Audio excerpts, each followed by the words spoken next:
in a few seconds. এখন ওকে।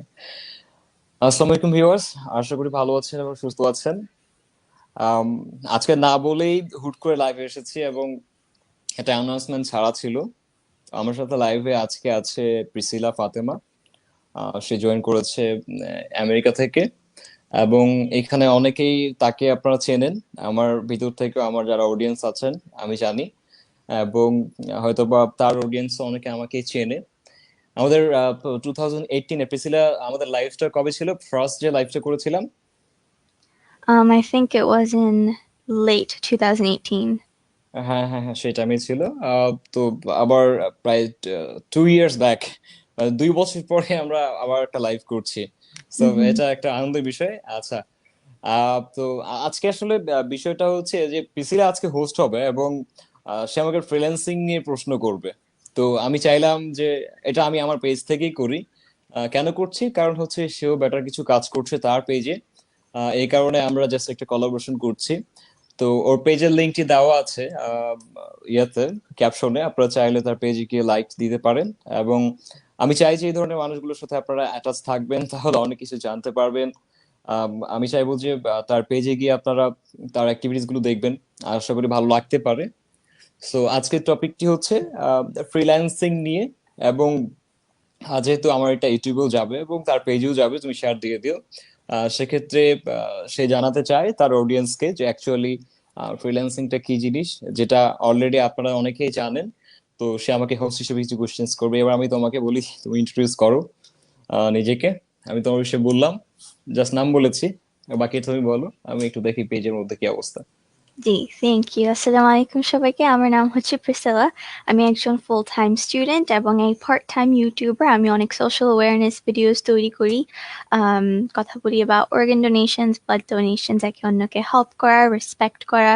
এবং আমার একটি অর্গানাইজেশন আছে, প্রিসিলা নিউ ইয়র্ক ইনকর্পোরেশন। এবং থ্রু দ্যাট অনেক ভলান্টিয়ার্সরা আছেন যারা বাংলাদেশে থাকেন এবং ওনারা বেসিক্যালি অনেক হুইল চেয়ার্স distribute করেন, notebooks, nail clippers, antibacterial soap, especially during corona অনেক antibacterial soap distribute করা হয়েছিল, clothes, food, school tuition, medical bills আমরা চেষ্টা করি help করতে, um, daily vitamins, etc., etc.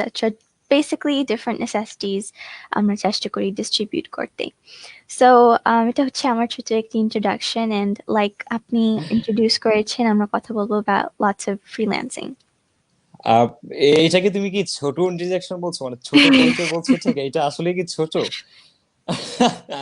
আমি আসলে এটা একমত হতে পারলাম না। তুমি 2 বছর আগে কি ছিলে আর 2 বছর পরে কি হয়েছে, এটা কি আমাকে নতুন করে বলা লাগবে? I mean, it's all about falling G into the G. eyes of people. অনেকেই আমার ভিডিও পছন্দ করে শেয়ার করা শুরু আহ, করে, হ্যাঁ আমি দেখেছি। supporters gain করেছি through that. আহ, আচ্ছা, আমরা স্টার্ট করার আগে তোমাকে একটা প্রশ্ন করতে পারি আমি? জি তোমার পেজে আমি দেখলাম তুমি কিছু কোরআন তেলাওয়াত করাচ্ছ অনেক দিয়ে দিয়ে বা জি হুজুরকে দিয়ে যারা। আচ্ছা, এটা কি কি হচ্ছে, এটা যদি একটু শেয়ার করতে, এখানে অনেকেই জি জানতে পারবে। আপনারা একটু অবশ্যই। শেয়ার করবেন, এখানে খুব ভালো একটা আলোচনা হচ্ছে। আমি চাই সবাই সবার টাইমলাইন শেয়ার করবেন আপনারা, এটা আরো মানুষের কাছে ছড়িয়ে দিবেন। হ্যাঁ, যে একটু এক্সপ্লেন করো করো যে আসলে কি করছো এটা। জি, এটা হচ্ছে একটি কোরআন তেলাওয়াত এবং আজানের একটি প্রতিযোগিতা হোল্ড করেছিলাম। ফ্যান্টাস্টিক। অডিশনস এখন ডেটটি শেষ, সো এখন um, যে এন্ট্রিগুলা আমরা এখনো রিচ করতে পারিনি বা দেখার সময় পাইনি, এগুলা এখন আমরা কন্টিনিউসলি আপলোড দিচ্ছি এবং in a few months we're going to pick, I think, আচ্ছা আচ্ছা, top বুঝতে 3 পেরেছি। winners. জি। And ওদেরকে প্রাইজ দেওয়া হবে। ফার্স্ট প্রাইজ হচ্ছে 50,000 টাকা, সেকেন্ড প্রাইজ হচ্ছে 30,000 টাকা এবং থার্ড প্রাইজ হচ্ছে 2,000 টাকা। So wow. এটি কি তুমি তোমার নিজের ফান্ডিং এ করছো, নাকি এখানে তোমার অন্য কোনো সংস্থা ফান্ড করছে? যে যে পুরস্কারগুলোর কথা বলছো তুমি, ফান্ডিং গুলোর কথা বলছো। নিজেই ফান্ডিং করছি at the moment. Fantastic. Wow. এত ভালো কাজ, এটা কিভাবে হয়ে উঠে? Um, চেষ্টা করছি। ওকে। Thank you. আচ্ছা, আমরা আমাদের তাহলে টপিকে ফিরে যাই। ঠিক আছে, আমি তোমাকে বেশি প্রশ্ন না করি, কারণ অনেকেই সবাই তোমাকে চেনে, এখানে অনেকে কমেন্টে বলছেন। সো আমি নতুন করে তোমাকে পরিচয় করতে চাচ্ছি না। তুমি প্রশ্ন করতে পারো, আসলে ফ্রিল্যান্সিং সম্পর্কে তোমার কি কি জানার আছে। You can ask me. Okay, thank you. Before আমি questions এ যাই, আমি freelancing নিয়ে কি জানি এবং people I have met, আমি এটা নিয়ে একটু কথা বলছি। জি যে জি জি অবশ্যই। especially now, university students, college students, basically those in the younger generation, এখন ওরা interest পাচ্ছে in freelancing, a newfound interest to say the least. So অনেকেই মেবি at the moment জানেন না যে ফ্রিল্যান্সিং কি, এবং আমি আশা করছি যে through this live stream আমরা জানতে পারবো যে ফ্রিল্যান্সিং কি, the benefits to it, the disadvantages, etc., etc. So ইনশাল্লাহ। Nasim Bhaiya and other freelancers online on social media চেষ্টা করছে to bring light, to educate, to newly inform people about freelancing. So আমাকে যদি জিজ্ঞেস করেন from an outside point of view যে freelancing কি, আমি বলবো যে it's something that you do on your own. আপনারা বাসায় থাকতে পারেন বা নিজের অফিসে থাকতে পারেন, এবং আপনার যে abilities আছে, you work with that, through that, to support people and to support yourself. আপনারা কাজ করেন আপনাদের countryর জন্য, আপনাদের communityর জন্য, and for others in general. So অনেকেই যারা ইউরোপে, আমেরিকাতে, অস্ট্রেলিয়াতে আছে, ওরা অনেক টাকা ইনকাম করছে by freelancing, and I think that's a very good example because অনেকে inspire করে to get into freelancing in the first place.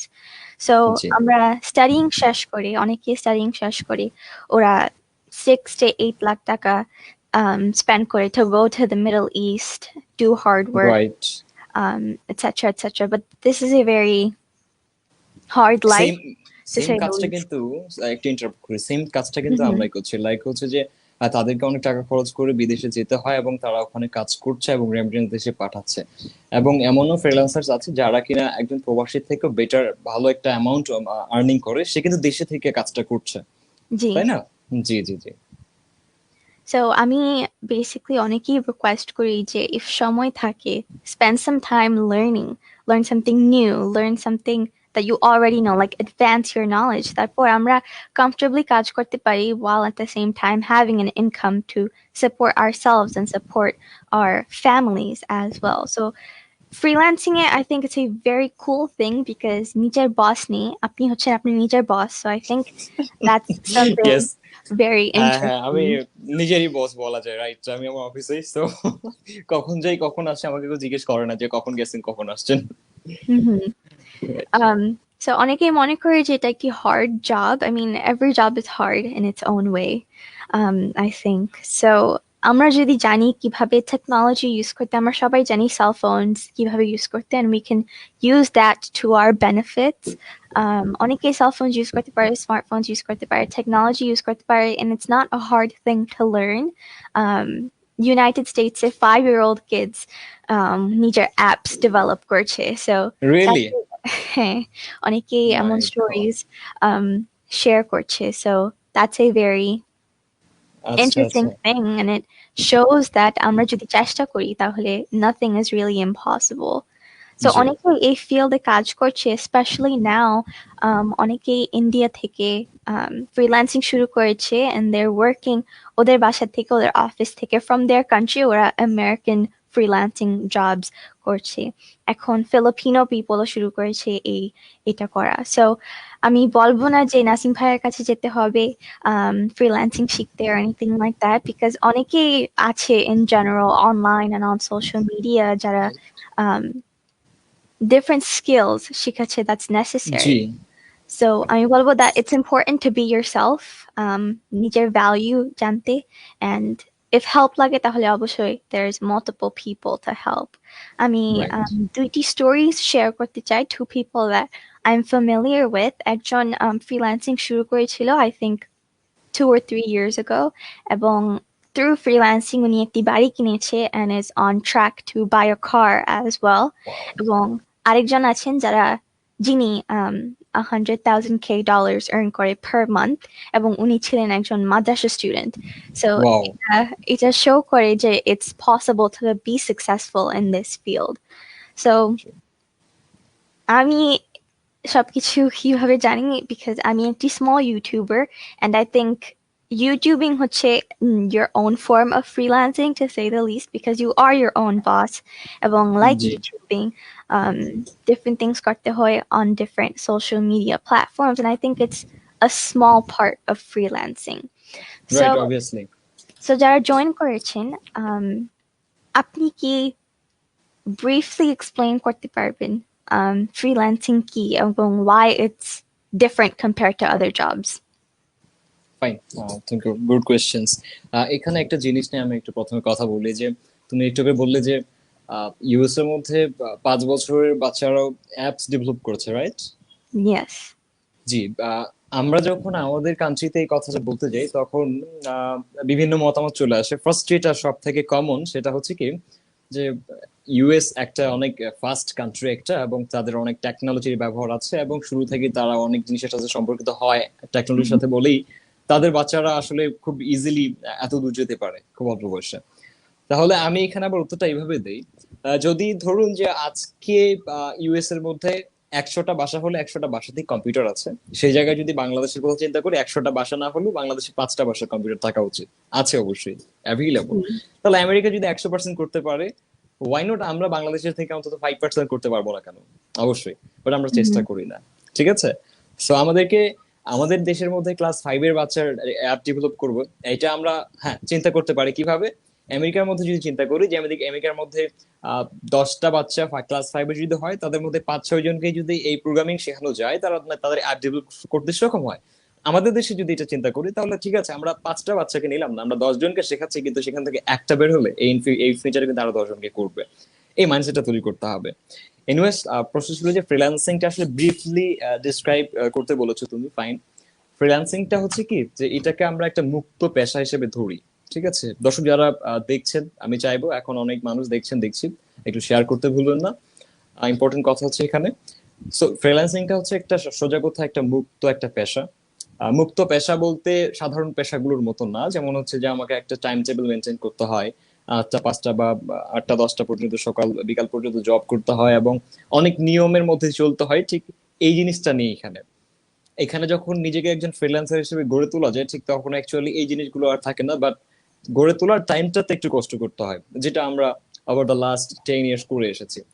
এবং এখানে অনেকে ভাবে এইভাবে যে ফ্রিল্যান্সিং মানেই দেখে, যেমন আমাদেরকে যখন অনেকে দেখে, এটা খুব মোস্ট ইম্পর্টেন্ট কথা, যে ভাইয়া করছে বা উনি করছে, একটা ছেলে করছে দিনাজপুরের, বা অমুক ঢাকার একটা ছেলে করছে, উনি উনি 1 লাখ 2 লাখ টাকা আয় করছে, এটা কেন আমিও তো পারি। ইভেন আমাদের কাছে এরকমও লোক আসে অফিসের মধ্যে, এইভাবে বলে যে আমার আসলে আর্থিক অনেক প্রবলেম, বিয়ে শাদী করেছি, আমার আসলে আর কোনো কিছু নাই করার, সো আমি চাচ্ছিলাম ফ্রিল্যান্সিং করতে। আমি সবাইকে এই কথাটা বলি যে দেখুন, আপনি যদি আর্থিক সমস্যার কারণে ফ্রিল্যান্সিং করতে চান, তাহলে এখানে সাকসেস হতে পারবেন না, বিকজ আপনাদের আরো অন্যান্য চাপ রয়েছে। ফ্রিল্যান্সিং শুধু তারাই করতে পারে যাদের মাথায় শুধুমাত্র এটাতেই ফোকাস করার মতো সময় আছে, বাকি এত বড় বড় চাপ নেই। তো সেক্ষেত্রে একজন ফ্যামিলি মেম্বার যিনি একটা ফ্যামিলি লিড করছেন বা চাকরিতে আছেন এই মুহূর্তে, তিনি চাচ্ছেন এটা ছেড়ে ফ্রিল্যান্সিং এ শিফট করবেন, তার পক্ষে কিন্তু অনেকগুলো চ্যালেঞ্জিং বিষয় এটা, এবং এই জন্য এটাকে আরো অনেক ভালোভাবে ভাবতে হবে। ঠিক আছে, তো আমরা যতই মুখ দিয়ে বলি যে এটা একটা মুক্ত পেশা, কিন্তু এর মধ্যে অনেক কিছু ফর্মালিটি আছে। ফার্স্ট অফ অল, এই পেশার মধ্যে আসলে আমরা সোজাসুজি বলে ফেলি যে আমরা ফ্রিল্যান্সিং শিখবো, কিন্তু অ্যাকচুয়ালি ফ্রিল্যান্সিং মানে হচ্ছে একটা পেশা, তো পেশাকে কিন্তু শেখা যায় না। এটা আমাদের একটা মিস্টেক, একটা কোশ্চেন ছিল, রং কোশ্চেন। এটা আমি আমার বইতে উল্লেখ করেছিলাম, যে বইটা এবার টপ সেলারে ছিল, ফ্রিল্যান্সিং ইন্টারনেট থেকে আয়, সেখানে এই ভুলটা ভেঙে দিয়েছি। লিখেছিলাম এইভাবে যে ফ্রিল্যান্সিং শিখবো বলা যাবে না, ফ্রিল্যান্সিং ফ্রিল্যান্সিং এর মধ্যে আসলে কোন কাজগুলো পড়ে যেটা আমার সাথে যায় বা আমি করতে পারবো, ঠিক সেই কাজটা শিখবো। সচরাচর যদি বলা যায় যে আমি ক্যারিয়ার শিখবো, তাহলে হবে না কিন্তু। এখানে বলা যেতে পারে যে আমি ডাক্তার হব, আমি ইঞ্জিনিয়ার হব, ঠিক আমরা এটা বলি, কিন্তু তো সেক্ষেত্রে ফ্রিল্যান্সিং শিখবো এটা বলা যাবে না। বলতে হবে যে ফ্রিল্যান্সিং করার জন্য আমি অমুক কাজটা শিখতে চাই। তো তার আগে আমরা যখন আমাদের কোনো স্টুডেন্টকে জিজ্ঞেস করি যে তুমি বড় হয়ে কি হবা, তো তাকে তাদের কাছ থেকে মোস্ট অফ দ্য অ্যান্সার যেগুলো আসে সেগুলো হচ্ছে যে ডাক্তার, ইঞ্জিনিয়ার, মানে তারা ছোট থেকে যেগুলো শুনেছে ঠিক এগুলোই। এর বাইরে যে আরো থাউজেন্ডস অফ জব অপরচুনিটি আছে, ঠিক এগুলো নিয়ে কিন্তু অনেকে রিসার্চ করছে না। এবং আমাদের যে টেন্ডেন্সি সেটা হচ্ছে যে আমরা মোবাইল হ্যান্ডসেট পাচ্ছি বা কম্পিউটার পাচ্ছি, এটা আসলে হাউ, কিভাবে এন্ড ওয়াই, এই দুটো কোশ্চেন আমরা কখনো করি না। পেয়েছি স্মার্টফোন, ফেসবুক ইউজ করছি, কিন্তু কে তৈরি করলো, কেন তৈরি করলো, এই ফেসবুকটা কেন তৈরি হয়েছে, কে তার নির্মাতা, তার ইতিহাস কি, সে কত বছর বসে তৈরি করলো, এটা আমি ঘেটেছি। আমি খোঁজ নিয়ে দেখলাম যে মার্ক জাকারবার্গ, সে 22 বছর বয়সে মিলিয়নার হয়েছে ইউএস এর মধ্যে। তাহলে অবশ্যই বাংলাদেশের একটা ছেলে ও 40 বছর বয়সে অবশ্যই মিলিয়নার হওয়ার কথা, বাট এটা কিন্তু আমরা খুব কম দেখতে পাই।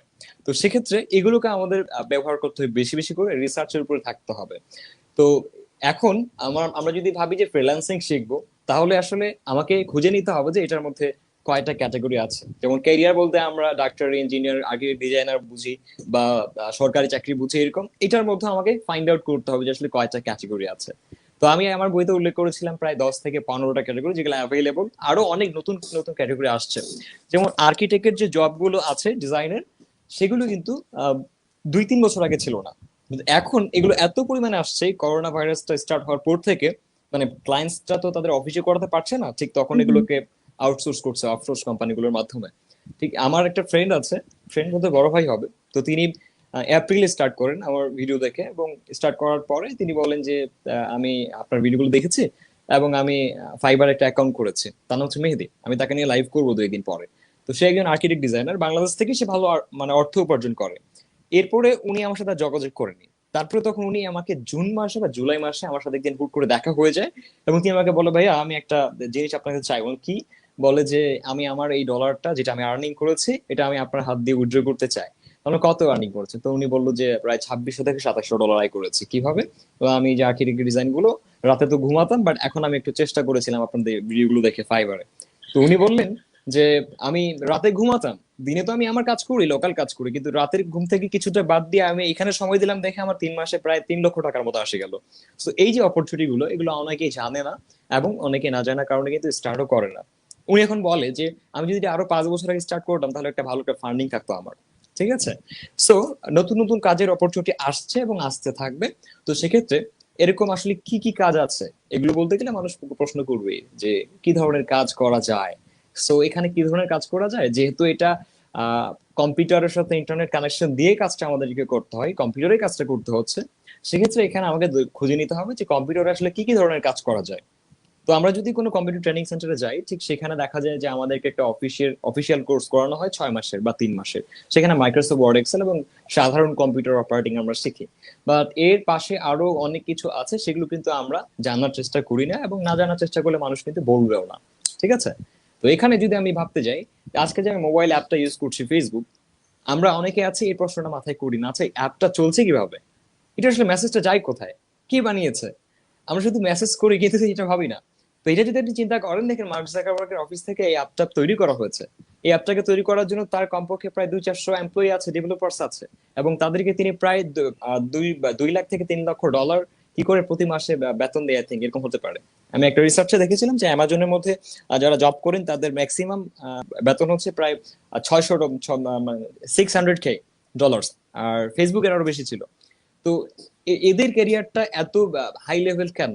এরা অ্যাপ ডেভেলপ করছে, তার তার জন্য তাকে এত বেতন দেওয়া হচ্ছে। তো এইভাবে যদি আমরা চিন্তা করি যে আজকে জাস্ট ফেসবুকের অ্যাপটি, এরকম পৃথিবীতে কতগুলো কোম্পানির অ্যাপ আছে, তাহলে এগুলো কেউ না কেউ ডেভেলপ করছে। তারা কোন সেক্টরের মানুষ ভাবতে হবে। আচ্ছা আমি কি সেটা করতে পারবো কিনা? অবভিয়াসলি এটা নিয়ে রিসার্চ করবে, ঠিক তখনই মানুষটা জানতে পারবে যে হ্যাঁ, আমার এই স্টাডির বাহিরেও আরো অনেক কিছু জানার আছে। আমরা যদি শুধুমাত্র আমাদের পাঠ্য মানে বই যেটা আছে সেটার মধ্যে লিমিটেড থাকি, তাহলে হবে না। একটা বইয়ের মধ্যে আইসিটি বই আমাদের ইন্টারমিডিয়েট একটা আছে, সেটা 2 থেকে 250 পৃষ্ঠা। কিন্তু আমরা কি জানি যে এই 250 পৃষ্ঠার মধ্যে পৃথিবীর সব আইসিটি? নো। এর বাইরেও আমাকে রিসার্চ করতে হবে, ইট মিনস সেলফ টিচিং প্রয়োজন আছে আমাদের। সো আমি যতটুকু জানছি বই থেকে, এটাকে আরো এক্সটেন্ড করতে হবে। তো উদাহরণস্বরূপ এখন কি কি কাজ আছে আমি যদি এখন মুখে বলে দিই, যেমন হচ্ছে যে এখানে সব থেকে টপে যদি আমরা রিসার্চ করে দেখি যে কোনো ওয়েবসাইটে, মার্কেট প্লেসে, আমরা দেখতে পাই যে সফটওয়্যার এবং আইটির যে বিষয়গুলো আছে সেগুলো 1 নম্বরে থাকে। দেন গ্রাফিক্স, ডিজাইন, মাল্টিমিডিয়ার কাজগুলো পরের সেকশনে থাকে। এরপরে হচ্ছে ডেটা এন্ট্রি সার্ভিসের কাজগুলো, অ্যাডমিন সাপোর্ট, সেগুলো আরেকটা থাকে। এইভাবে সবগুলো ক্যাটাগরিজ করা থাকে। এখন সফটওয়্যার ক্যাটাগরিতে কি কি আছে এখানে? এখানে সফটওয়্যার ক্যাটাগরিতে অ্যাপ ডেভেলপমেন্ট আছে, ডেস্কটপ সফটওয়্যার ডেভেলপমেন্ট আছে, ওয়েব অ্যাপ্লিকেশন ডেভেলপমেন্ট আছে, ওয়েব ডিজাইনের কাজ আছে। ঠিক আছে। এই ধরনের কাজগুলো আমাদের এই ওয়েবের ক্ষেত্রে আমরা করে থাকি, আইটির ক্ষেত্রে। এর পাশাপাশি আমরা যদি ডিজাইন মাল্টিমিডিয়ার ক্যাটাগরিতে চলে যাই, সেখানে আবার দেখা যায় ভিডিও এডিটিং আছে। আমরা যা দেখছি আজকে এভরিথিং, সব সব কিন্তু আমাদের গ্রাফিক্স। সো আমরা, আমাদের দেশে যদি একটা মানুষের ছবি ক্লিন করে প্রিন্ট করার ইচ্ছা হয়, দরকার হয়, অবভিয়াসলি এই কাজটা কিন্তু আমেরিকান বা ইউকের কোনো একটা মানুষের প্রয়োজন আছে, তারাও করে। সো সেখানে একটা ছবি যদি করে দেওয়া হয় আমাদের দেশে হয়তো 1 থেকে 150 টাকা দেওয়া হয় তাকে একটা প্রিন্টিং করার জন্য। বাট এই কাজটা পিসিলা তো তোমাদের দেশে আসলে আহ, কত চার্জ করে একটা এ4 সাইজের বা আমরা যদি একটা ফরওয়ার্ড সাইজের ছবি প্রিন্ট করে আসলে ওইখানে কত চার্জ দিতে হয় কি জানা আছে? I'm not sure necessarily, but range যদি বলতে হয়, I think it could be 15 cents per 15 G 15 cents. G 15 cents এর মধ্যে একটা ছবি প্রিন্ট করে দেওয়া হয় তাই তো? হুম জি। তাহলে এই যে এখানে একটু বেশি কম বেশি আছে। তো এইভাবে দেখা যায় যে আমাদের দেশের যে কাজটা করা হচ্ছে সেই কাজটা একজন আমেরিকান ব্যক্তির কোম্পানিতে প্রয়োজন হচ্ছে এবং সে প্রতিনিয়ত চাইছে যে অল্প মূল্যে শ্রমিক গ্রহণ করার জন্য, তখন তারা আউটসোর্স করে। হুম এরপরে যদি আমরা মার্কেটিং এর ক্ষেত্রে দেখি, ডিজিটাল মার্কেটিং আছে, অ্যাফিলিয়েট মার্কেটিং আছে, কমিশন ওয়াইজ যেগুলো আমরা প্রোডাক্ট সেল করে দিতে পারি। এরপরে আমরা ডেটা এন্ট্রির কথা বললে যেমন অ্যাডমিন সাপোর্ট আছে। এরপরে আমরা ওয়েব রিসার্চে কাজ করতে পারি, অথবা আমরা বিদেশি কোনো কোম্পানির একজন, আমরা আমাদের যদি ইংলিশের এক্সেন্স ভালো হয় তাহলে আমরা কাস্টমার সাপোর্ট ম্যানেজার হিসেবে ইনবাউন্ড আউটবাউন্ড কলগুলো রিসিভ এবং কল দিতে পারি, সেই কাজগুলো করতে পারি। জাস্ট লাইক আমাদের আজকে কাস্টমার সাপোর্টের যেগুলো হচ্ছে ওয়ান টু ওয়ানে কল দিলে যেমন কথা বলে, স্যার এইটা প্রবলেম, আমরা কি হেল্প করতে পারি। ঠিক এই ধরনের জিনিসগুলো আপনারা যদি একটু রিসার্চ করে দেখবেন যে আমেরিকান অনেক কোম্পানির মনে করুন যে অফশোর অফিসগুলো ইন্ডিয়াতে হয়েছে। যেমন আমি যদি বলি টিডি ব্যাংক, ক্যানাডিয়ান একটা ব্যাংক আছে টিডি ব্যাংক। তো সেই ব্যাংকের কিন্তু বেশ কয়েকটা ব্রাঞ্চ আছে কাস্টমার সাপোর্টের ইন্ডিয়াতে, এবং সেটা ইন্ডিয়া থেকে কি করা হয়, মেনটেন করা হয়। এই ইভেন যদি কানাডা থেকেও, আমার ক্লায়েন্ট একদিন ফোন দিয়েছে, লাইব্রেরি থেকে ছিল, তো কানাডা থেকে উনি ফোন দিলেন, ওনার একটা ব্যাংকিং প্রবলেম ছিল। তিনি কথা বললেন এবং বলার পরে লাস্টে উনি জিজ্ঞেস করলেন তোমার একটা মেয়ে কথা বলছিল, তো বললো যে কোথায় বাসা। তো তখন ওই মেয়েটা বললো যে আমার বাসা ইন্ডিয়াতে, আমি রাজস্থান থেকে কথা বলছি। তখন বললো যে তাহলে কি অফিসটা রাজস্থানে? বলে হ্যাঁ, আমরা ইনবাউন্ড আউটবাউন্ড হিসেবে এইভাবে অফশোর কোম্পানি দিয়ে জব করতেছে। সো ইট মিনস ইন্ডিয়াতে সম্ভব হলে বাংলাদেশে সম্ভব। তো এগুলো কখন ডেভেলপ হবে? এগুলো যখন আমরা নিজে থেকে শেখার চেষ্টা করব। আর আরেকটা বিষয় হচ্ছে যে আমাদের দেশে এখন বর্তমান যে টাইমটা আছে সেই টাইমে আমাদের সিস্টেমে অনেক চেঞ্জ আনতে হবে। এই জায়গাগুলোতে ধরুন যে অনেক জায়গাতে দেখা যায় যে কিছু কিছু জায়গায় ভালো ভালো প্রশিক্ষক, শিক্ষক, ট্রেনার্স আছে, আবার অনেক রুরাল এরিয়া আছে যারা এখন পর্যন্ত আইসিটির ভালো ট্রেনিং পায়নি, তারা তাদের স্টুডেন্টকেও ভালো শেখাতে পারছে না। সেগুলো সরকার চেষ্টা করছে এগুলোকে ডেভেলপ করার, আস্তে আস্তে করছে। তো এই বাংলাদেশটা আরো একটি সময় লাগবে ডিজিটালাইজ হওয়ার জন্য, মানে আমাদের প্রজন্মটা যখন আরেকটু উপরে উঠবে ঠিক তখনই এই দেশটা অনেকটা এগিয়ে যাবে। তো এখন আহ, এই ফ্রিল্যান্সিংটাতে আমরা ভাবি যে আসলে কোন কাজটা শিখবো, যখন এটা প্রশ্ন করে কেউ তখন ও ভাবেই নে যে কোনটাতে টাকা বেশি। ঠিক আছে, এটা চিন্তা করে তো এটা এটা ভাবা যাবে না। প্রত্যেকটা সেক্টরে টাকা রয়েছে, প্রত্যেকটা সেক্টরে আর্ন করা যায়। আমাকে দেখতে হবে যে অ্যাকচুয়ালি আমি কোন কাজটা করতে পারি। লাইক আমি যদি আজকে প্রিসিলাকে বলি তুমি প্রোগ্রামিং চেষ্টা করো, তুমি দেখো যে হয়তো 6-7 মাস 1 বছর পরে তুমি হয়তো করতে পারো। বাট তুমি যদি তোমার আব্বুকে বলো বা আম্মুকে বলো আম্মু তুমি প্রোগ্রামিং চেষ্টা করো, আমার মনে হয় না যে আঙ্কেল আন্টি 6 মাসের মধ্যে এটা কভার করতে পারবে। বিকজ এটা একটা এজটা ভেরি করে। আর মানুষ যখন একটু বড় হয়, হতে হতে বয়সের সময় আমার মনে হয় যে শার্পনেসটা কমতে থাকে। M I right? হুম তো এই জিনিসটাও ভেবে চিন্তে আপনারা হুটহাট করে কোনো কোর্স করতে যাবেন না। দেখবেন যে আসলে আপনি কোনটাতে এক্সপার্ট হচ্ছেন বা আপনি কোনটা পারছেন, এগুলো ভাবতে হয় অনেক সময়। একজন একটা ওয়েব ডিজাইন করে ভালো হয়েছে বা একজন গ্রাফিক ডিজাইন করে ভালো করছে বলেই যে আপনি পারবেন তা কিন্তু না। সো এই হচ্ছে ব্যাপার। আমরা এই সেক্টরের কাজগুলো শিখে নেই। শিখে নেওয়ার পর এখানে ইংলিশ হচ্ছে মাস্ট, এই কথাটা না বললেই নয়। যেমন হচ্ছে যে একটা কাজ শিখলাম, এটা গ্রাফিক ডিজাইন হতে পারে, ওয়েব ডিজাইন হতে পারে। এবার আমার কাজ হচ্ছে কি, আমাকে খুঁজতে হবে যে এই কাজগুলো আমি সেল করবো কোথায়, আমার সার্ভিসটা। বাংলাদেশে কিন্তু অ্যাপ ডেভেলপমেন্ট কোম্পানি আছে, হ্যাঁ, সেখানেও জব করা যায়। হুম অথবা আমরা অনলাইনেও কাজ খুঁজতে পারি। তো আমরা সারাদিন যদি ফেসবুকে সময় দিই তাহলে তো আর খুঁজে পাবো না। ফেসবুকের মতো আরো অনেক ওয়েবসাইটস আছে যেখানে আমরা বসে থাকি। আমাদের মতো ছেলেরা অনেকে আছে এখন ফেসবুক চালাচ্ছে, ঠিক আছে, বাট আমরা কি করি, রাতের মধ্যে অন্য ওয়েবসাইটে সময় দিচ্ছি। ফেসবুকেও আছে, ওখানে সময় দিচ্ছি, বাট আমার কনসেন্ট্রেশন হচ্ছে আমার যেখানে মার্কেট সেখানে, ক্লায়েন্ট কোথায় আসছে, কখন কোন প্রজেক্ট দিচ্ছে, এগুলো নিয়ে। কেন? কারণ আমাকে প্রজেক্ট নিতে হবে, আমার কাজ করতে হবে, আমার স্কিল আছে। তো এগুলো যখন আপনি কাজটা শেখার পর রিসার্চ করা শুরু করবেন, ঠিক তখন আমরা প্রথমে যেগুলো মার্কেট প্লেসের কথা বলি, যেমন fiverr.com আছে, তারপরে হচ্ছে freelancer.com আছে, upwork.com আছে, guru.com আছে, 99 ডিজাইনস আছে, অনেকগুলো আছে। Top market place of freelancing লিখে সার্চ করলে অনেক গুগলে পাওয়া যায়। এগুলোর মধ্যে রেজিস্ট্রেশন করতে হবে। ঠিক এগুলো ফেসবুকের মতো সোশ্যাল সাইট, কিন্তু এখানে আড্ডাবাজি হয় না। এখানে যেটা হয়, এখানে বিজনেস পার্সনসরা থাকে, এখানে ম্যান টু ম্যান বিজনেস আলাপ হয়। এখানে সবাই আছে, ছেলে মেয়ে সবাই থাকে। এই ফেসবুকে আমরা আমাদের শেয়ার বক্সে গেলে দেখি যে 200-400 জন অনলাইনে আছে। আর আমি যখন আমার ওই মার্কেট প্লেসের অ্যাপটা ওপেন করি, ওটা একটা মেসেঞ্জার, তো ওখানে দেখি আমরা ক্লায়েন্টসরা 1-150 অন আছে। সো দুইটা ভিন্ন জায়গা। এখন এগুলোকে আমরা আমাদেরকে করে নিতে হবে। এরপরে আমরা যে কাজ করি এই কাজটা করার পরে পেমেন্ট কিভাবে আসছে, পেমেন্টটা কিভাবে হচ্ছে, যেমন আমরা যে মার্কেট প্লেসে কাজ করছি সেই মার্কেট প্লেসের উনি ওই মালিকটাই হচ্ছে একজন থার্ড পার্টি। যদি ফাইভারে কাজ করি তাহলে ফাইভার হচ্ছে থার্ড পার্টি, আমি যদি ফ্রিল্যান্সার.কম এ কাজ করি ফ্রিল্যান্সার.কম হচ্ছে থার্ড পার্টি। কি করে উনি এই মালিকটা কি করেছেন যে দুইজনের মাঝে একটা সম্পর্ক তৈরি করে দিচ্ছেন, দুইজনকে অ্যাকাউন্ট করতে দিচ্ছেন এবং ক্লায়েন্ট আসছেন, ওয়ার্কার যাচ্ছেন এবং আমরা সেখানে চুক্তি করছি। ক্লায়েন্ট যখন বলছে ঠিক আছে আমার কাজটা তুমি করো, দেন হচ্ছে কি করতে হয় এখানে, ক্লায়েন্ট টাকা জমা দিচ্ছে ফ্রিল্যান্সার.কম কে, এটা প্রিজার্ভ রক্ষিত রাখা জমা রাখছেন যে আমি তার টাকা মেরে দিব না, এই টাকাটা আমার কাজ শেষ হলে আমি আপনাদেরকে জানাবো, আপনারা তাকে রিলিজ করে দিবেন। ঠিক এটা একটা সিকিউরিটি। এইভাবে কাজটা হয়, কাজটা ফিনিশ হয়ে গেলে আমরা এটা ব্যাংক উইথড্র করে ফেলি। সেটা অনেক প্রসেস, আমার ইউটিউব চ্যানেলে গেলে এগুলো প্রসেস দেখা যায়। ঠিক আছে, তো মোস্ট ইম্পর্টেন্ট একটা কথা বলে দিচ্ছি, আজকে যারা ফ্রিল্যান্সিং করতে চায়, এটা বলে আমি তোমার নেক্সট কোশ্চেন উত্তর দিব, সেটা হচ্ছে যারা ফ্রিল্যান্সিং করার জন্য উদ্বিগ্ন হয়েছে, আজকে এক্সাইটেড হয়েছে, আমি বলি যে ম্যাম আমার পেজে যতগুলো অডিয়েন্স আছে এখানে প্রায় 80% উপরে সবাই ফ্রিল্যান্সিং এর জন্য এখানে আমাকে মনে হয় ফলো করে, এখন কমেন্ট গুলো অনেকগুলো আসছে আমি দেখতে পাচ্ছি। তো আমি সবাইকে একটা রিকোয়েস্ট করবো, সেটা হচ্ছে যে আপনি যদি ফ্রিল্যান্সার হতে চান তাহলে আপনাকে কিন্তু সেরকম একজন ব্যক্তি হিসেবে তৈরি করতে হবে নিজেকে। মানে হচ্ছে যে এখানে আপনি কোথায় বাস করেন, আপনি কোন সাপোর্ট পেয়েছেন কি পান না, আপনি কোন গ্রামে বাস করেন নাকি শহরে বাস করেন, নাকি আপনি প্রেসিডেন্টের ছেলে নাকি আপনি গরিবের ছেলে নাকি রিক্সাওয়ালার ছেলে ম্যাটার করে না। এখানে আপনার skill, what you can deliver actually, এটাই ম্যাটার করে। সো আপনি যখন একটা অনলাইন $1 বিলিয়ন মার্কেট প্লেসে কাজ করবেন, এই জায়গাটাতে কিন্তু যেটা দেখা যায়, এই জায়গাটাতে যে দেখা যায় যে আপনি যেই মালিকটার কাছে কাজের জন্য অ্যাপ্লিকেশন করছেন, যে ওয়েব ডিজাইনের জন্য হোক বা গ্রাফিকের জন্য হোক বা এখানে একটা ভিডিও এডিটিং সার্ভিসের জন্যই হোক না কেন, সেখানে দেখা যায় যে শুধুমাত্র আমি বাংলাদেশ থেকে না, সেখানে ইন্ডিয়ান যাচ্ছে, সেখানে পাকিস্তানের মানুষ যাচ্ছে, সেখানে ফিলিপাইন্স যাচ্ছে, সেখানে ভিয়েতনামের যাচ্ছে, সেখানে ইউএস থেকেও মানুষ অ্যাপ্লিকেশন করছে। ইট মিনস আমি নাসিম হই বা অন্য কেউ হোক, হ্যাঁ, কেউ যদি সেই বায়ারের কাছ থেকে কাজ নিতে যায় তাহলে তাকে প্রমাণ করতে হবে যে এই নাসিম বা ওই অমুক ব্যক্তি অমুক ফ্রিল্যান্সারটা, বাংলাদেশি ফ্রিল্যান্সারটা বাকি 10টা কান্ট্রি ফ্রিল্যান্সারদের কাছ থেকে কোনো রকমের কম নয়। আদারওয়াইজ আপনি যদি কম হয়ে থাকেন তাহলে আমেরিকান একজন ফ্রিল্যান্সারকে বাদ দিয়ে কেনই বা ক্লায়েন্ট আপনাকে কাজ দিবে। সো এটা একটা চ্যালেঞ্জিং বিষয়। ইট মিনস আমরা যখন কাজ করতে যাই, এইটার মানে এটাই দাঁড়ায় যে আমি যদি একজন ডেভেলপার হয়ে থাকি তো আমি একজন আমেরিকান ডেভেলপার হোক বা ইন্ডিয়ান ডেভেলপার হোক, একটা প্রজেক্টের ক্ষেত্রে আমি কিন্তু কোনো অংশে কম নয়। হ্যাঁ, যেই প্রজেক্টটা আমার জন্য না সেই অংশে আমি গিয়ে হেরে যাব, কিন্তু যেটা দেখি যে আমিও পারি এবং সেই ইন্ডিয়ানটাও পারে, সেখানে কিন্তু আমাকে কম্পিটিশন করতে হচ্ছে। এর জন্য লাগে আমাদের হচ্ছে ইংলিশের দক্ষতা, কারণ আমরা যখন কথা বলতে যাই এটা ইংলিশ ছাড়া বাংলা চলবে না। তো এই জন্য বলি যে কোনো কোর্স করতে যান আপনারা যারা আছেন, এটা অনেক ইম্পর্টেন্ট। আমি বলবো যে মোটামুটি ইংলিশে কনভারসেশন জানতেই হবে, যোগাযোগ ছাড়া কিন্তু কখনোই কারোর সাথে কাজ করা সম্ভব না। আজকে যদি আমি ইংলিশ না জানতাম বা বাংলা না জানতাম, বা প্রিসিলা যদি আজকে বাংলা না জানতো, আমি তার সাথে ইংলিশে কথা বলতাম।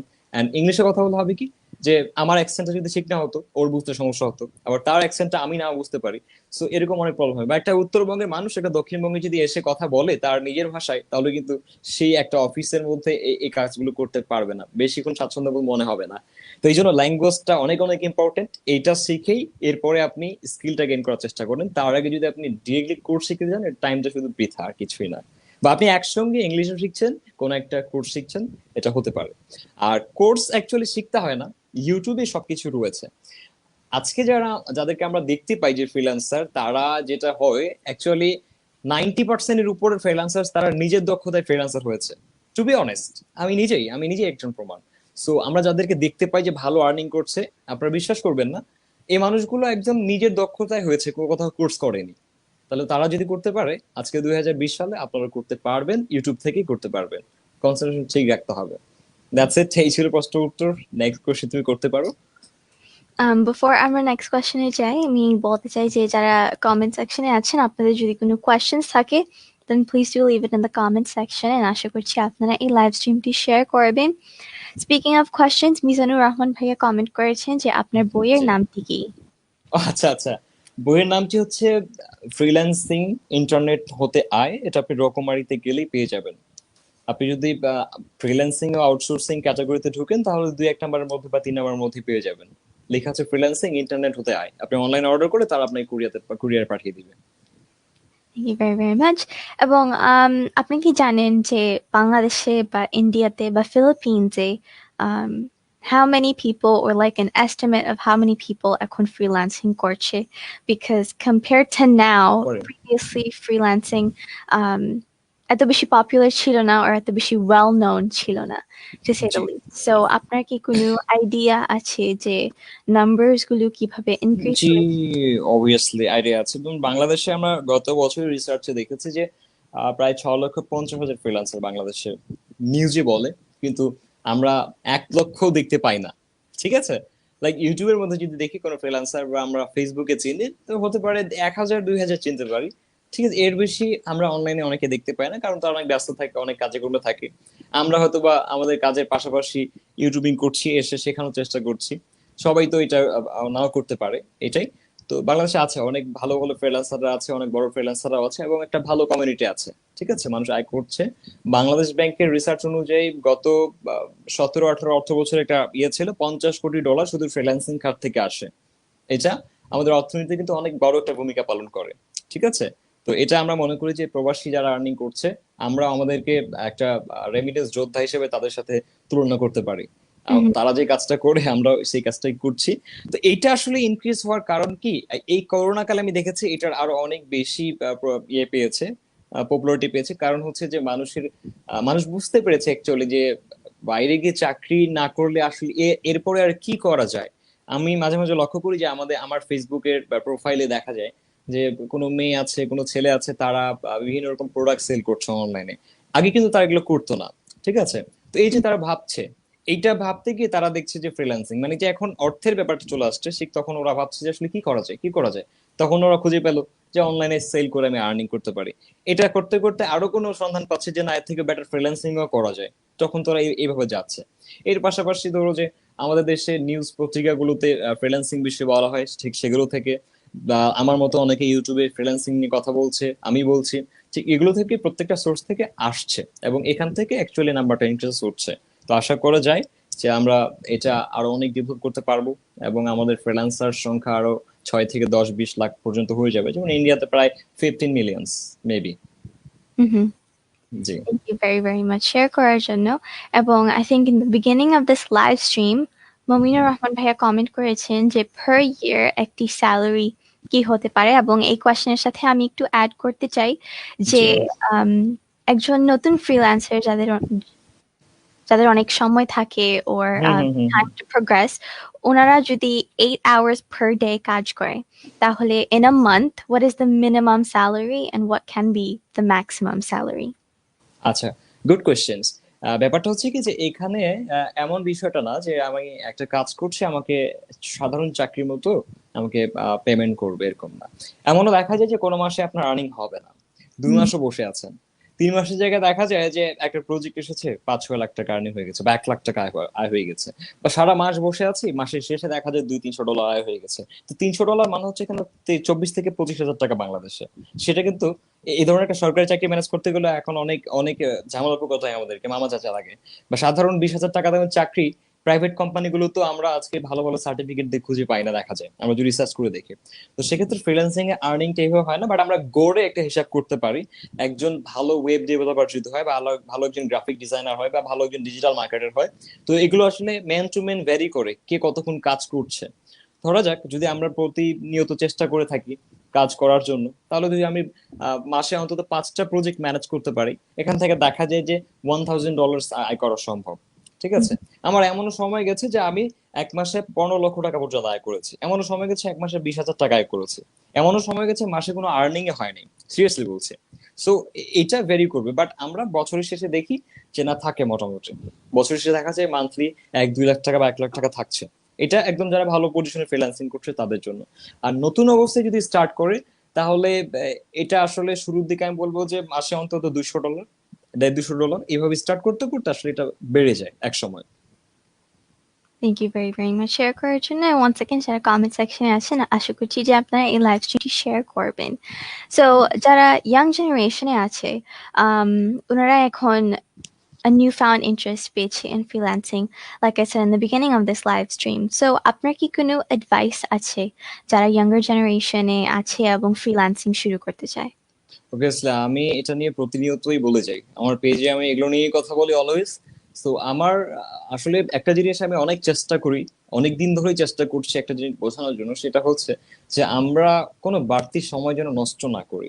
সিরিয়াসলি আমি যদি আমার রুটিনটা একটু বলি, আমি 2টা মিনিটও কোনো জায়গায় বাড়তি সময় নষ্ট করি না। সিরিয়াসলি, আমি যদি ঘুমাই তাহলে ঘুমালাম, না ঘুমালে আমি আমার ডেস্কে এসে বসে নতুন কিছু শেখার চেষ্টা করি। আর যদি কোনো কাজ থাকে তাহলে বাড়ি চলে যাই, কোনো মিটিং থাকলে চলে যাই। তুমি আমাকে ফোন দিচ্ছিলে, তখন আমি আরেকটা মিটিং এ গেছিলাম। ঠিক আছে, একটা মিটিং করতে গিয়ে আরেকটা মিটিং মিস করেছি। তার আগে যখন তুমি আমাকে প্রথম কলটা দাও, তখন তো আমি আমার মায়ের সাথে দেখা করতে গেছিলাম এবং ড্রাইভ করছিলাম, ছুঁই দিচ্ছি তোমাকে। তো তারপরে তখন আসে, এই যে আবার আমি একদম ফ্রেশ না হতেই জাস্ট খালি ইয়া থেকে ওয়াশরুম থেকে এসে বসে পড়েছে। তার মানে কি, এখানে বোঝা যায় যে আসলে টাইম গুলো কিভাবে আমরা কাজে লাগাচ্ছি। তো আমাদের এখন এই যে করোনার সময়টা অনেক দিন চলে গেছে, এবং এই সময়টাতে ছেলেমেয়েরা কিন্তু অনেক অনেক টাইম পেয়েছে যারা হুম, কাজে লাগাতে পারছে। ইভেন এখন পর্যন্ত যারা কাজে লাগাচ্ছে তারা কিন্তু গেইনার। ইন ফিউচারে দেখা যাবে যে এরাই ভালো কিছু করছে। আর যদি আমাদের স্কুল কলেজ বন্ধ দেখে আমরা হাসি খুশি করে বেড়াচ্ছি, তাহলে কিন্তু হবে না। ঠিক আছে, জি। একটা জিনিস দেখে খুব দুঃখ লাগে, যখন আমাদের দেশে পাবজি বা টিকটক বন্ধ হওয়ার কথা হয়, ঠিক তখন এটা মনে হয় একটা মিছিলের মতো শুরু হয় যে না, কেন কেন কেন। বাট যখন পরীক্ষা বন্ধ হয় তখন আমরা খুশি হয়ে যাই। এটা হলে তো দেশ উন্নত হবে না। এই হুম, জিনিসগুলোকে বাদ দিতে হবে। তো নতুন যারা আসলে ফ্রিল্যান্সিং নিয়ে চিন্তা করছেন বা এটাতে আসলে ভালোবেসে ফেলেছেন, আমি বলবো যে ফ্রিল্যান্সিং ক্যারিয়ারটা ভালো লেগেছে, তাদেরকে শুধু এই ভালো লাগাটাকে এই পর্যন্ত রাখলে হবে না, এটাকে পরিশ্রম করতে হবে। একদম শর্ট কথায় যদি বলি, এটা একটা স্বপ্ন তৈরি করতে হবে, আর স্বপ্নকে জীবন বানিয়ে ফেলতে হবে। মানে এইটা ছাড়া আমার কিছু নেই, এটাই আমার লাইফ। তাহলে হুম, এখানে আগানো সম্ভব। ঠিক আছে, তো সেক্ষেত্রে আমাদের রুটিন চেঞ্জ করে নিতে হবে। আমরা প্রতিদিন বন্ধুদের সাথে আড্ডা না দিয়ে সেখানে আমরা 7 দিনের জায়গায় 2 দিন আড্ডা দিতে পারি। বাকি সময়টা আমরা ফ্রিল্যান্সিং এর জন্য, শেখার জন্য কাজে দিতে পারি। ঠিক আছে, জি। এরপরে আমরা দেখি যে অনেক সময় অনেক টাইম অনেক স্পেন্ড করি ফেসবুকে। আমি প্রতিদিন আমার কিন্তু ইয়েটা চেক করি যে ফেসবুকে আমি কতক্ষণ টাইম স্পেন্ড করছি, দেখি যে আমি 1 থেকে 2 ঘন্টা, 1 থেকে 2 ঘন্টার বেশি 24 ঘন্টা যায় না। এটা আমি ফোনে আমি প্রতিদিন রাতে ঘুমানোর আগে চেক করি যে কতক্ষণ নষ্ট করলাম। এই জিনিসটা ইম্পর্টেন্ট। সো আমরা যখন প্রতিটা সেকেন্ডকে আমরা মূল্যায়ন করব, ঠিক তখনই বুঝতে পারবো যে আসলে আমি কোন দিকে যাচ্ছি। আর আরো একটা জিনিস আপনারা যেটা করতে পারেন, যারা এখন নতুন ফ্রিল্যান্সিং করতে চাচ্ছেন, সেটা হচ্ছে আমি আবার একটা ছেলে বা একটা মেয়েকে ভেরিফাই করি, তোমাকে বলে তুমি এটা ট্রাই করতে পারো। আমাকে যখন কেউ বলে যে ভাইয়া আমি এটা শিখতে যাচ্ছি, আমি তার সঙ্গে সঙ্গে গুগল অ্যাক্টিভিটি চেক করি যে তুমি কি নিয়ে পড়ে থাকো, দেখি আমার আমার দেখা দরকার। তো দেখি যে গান বাজনা এই সেই ওই সেটা তুমি তো পারবা না, তুমি তো একদিনও রিসার্চ করো নি, গত 1 মাসে তো এটা নিয়ে কোনো রিসার্চই করো নি গুগলে, কেমন হুম, করে হবে? সো আপনি আপনার ইউটিউবের লাইব্রেরিটা যদি চেক করে দেখেন, আপনি আপনার গুগল অ্যাক্টিভিটি চেক করে দেখেন, সেখানে যদি দেখেন যে 80% আপনার এন্টারটেইনমেন্ট আর 20% লার্নিং, শিক্ষণীয় জিনিস, তাহলে আসলে কিছুই হবে না। এখানে কমপক্ষে 70% আমার লার্নিং পারপাস স্পেন্ড করা উচিত, সার্চ রিসার্চ ভিডিও প্লে যেগুলো হচ্ছে সেগুলো। 30% এন্টারটেনমেন্ট থাকতে পারে। তো এই শুরুর এই দিনগুলোতে আসলে আমাদের বয়সী যারা আছেন, আমার থেকে অনেক ছোট আছে, তারা হয়তো ভাবে যে এইটা তো একটা মজা করার বয়স বা একটা ঘুরে বেড়ানোর বয়স, কিন্তু এতটুকু সিক্রেটে বলে দিচ্ছি যে এই টাইমটাতে যদি আমরা একটু কষ্ট করে এন্টারটেনমেন্ট গুলোকে মানে এখন না নিয়ে এটাকে কোনো কিছু শেখার পারপাস ইউজ করি, তাহলে আগামী 10টা বছর পরে কিন্তু সারা জীবন পড়ে আছে এগুলো করার জন্য। তখন কিন্তু ভালো থাকবেন। যেমন আমাকে অনেকে দেখে যে আমার যখন ইচ্ছা আমি তখন তাই করি। আমার বয়সটা আবার কোথায় কি হয়েছে, লাইক 25 26 চলছে এখন এরকমই। তো এই টাইমে আমার কি করা উচিত ছিল? আমি হয়তো বা আরো কি করতাম, যে ঘুরে বেড়াতাম বা অন্যান্য কিছু করতাম, কিন্তু না, আমি কি করি, আমি অবশ্যই একটা ফ্যামিলি লিড করি। তো আমাকে আমার ফ্যামিলি দেখতে হয়, দেন হচ্ছে আমার কাজ করতে হয়, একটা রুটিনের মধ্যে চলে আসছি। কেন করি এটা? যে হ্যাঁ, জানি আমি 10 বছর আমি কষ্ট করেছি, আর 5 বছর কষ্ট করলে আমার বাকি জীবনটা আমি মনে করো যে ভালোভাবে চলতে পারবো। তো এই প্ল্যানটা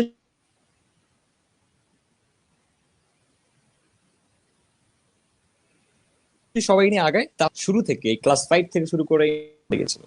হ্যাঁ, আমি বলছি যে শুরু থেকে আহ, লেখাপড়া শেষ করা পর্যন্ত আমরা যেন লেখাপড়ার মাঝখানে যে সময়গুলো পাই এগুলো যেন নষ্ট না করি। ফ্রিল্যান্সিং নিয়ে দরকার হলে প্রতিনিয়ত যখনই টাইম পাবো ঠিক তখনই ইউটিউবে সার্চ করতে হবে। তো তাদের জন্য লাস্ট যে অ্যাডভাইসটা আমি দিয়ে থাকি সব সময়, সেটি হচ্ছে যে আমরা হুট করে যেন কোনো কোর্স না করতে যাই। ঠিক আছে, কেন?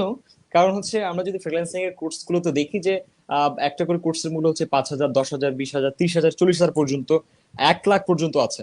তো এইটার আগে আমি কেন নিজে চেষ্টা করছি না ইউটিউবে যে এটা আসলে এই কোর্সটা ফ্রি আছে কিনা, অ্যাভেলেবল আছে, thousands of millions of course আছে ইউটিউবে।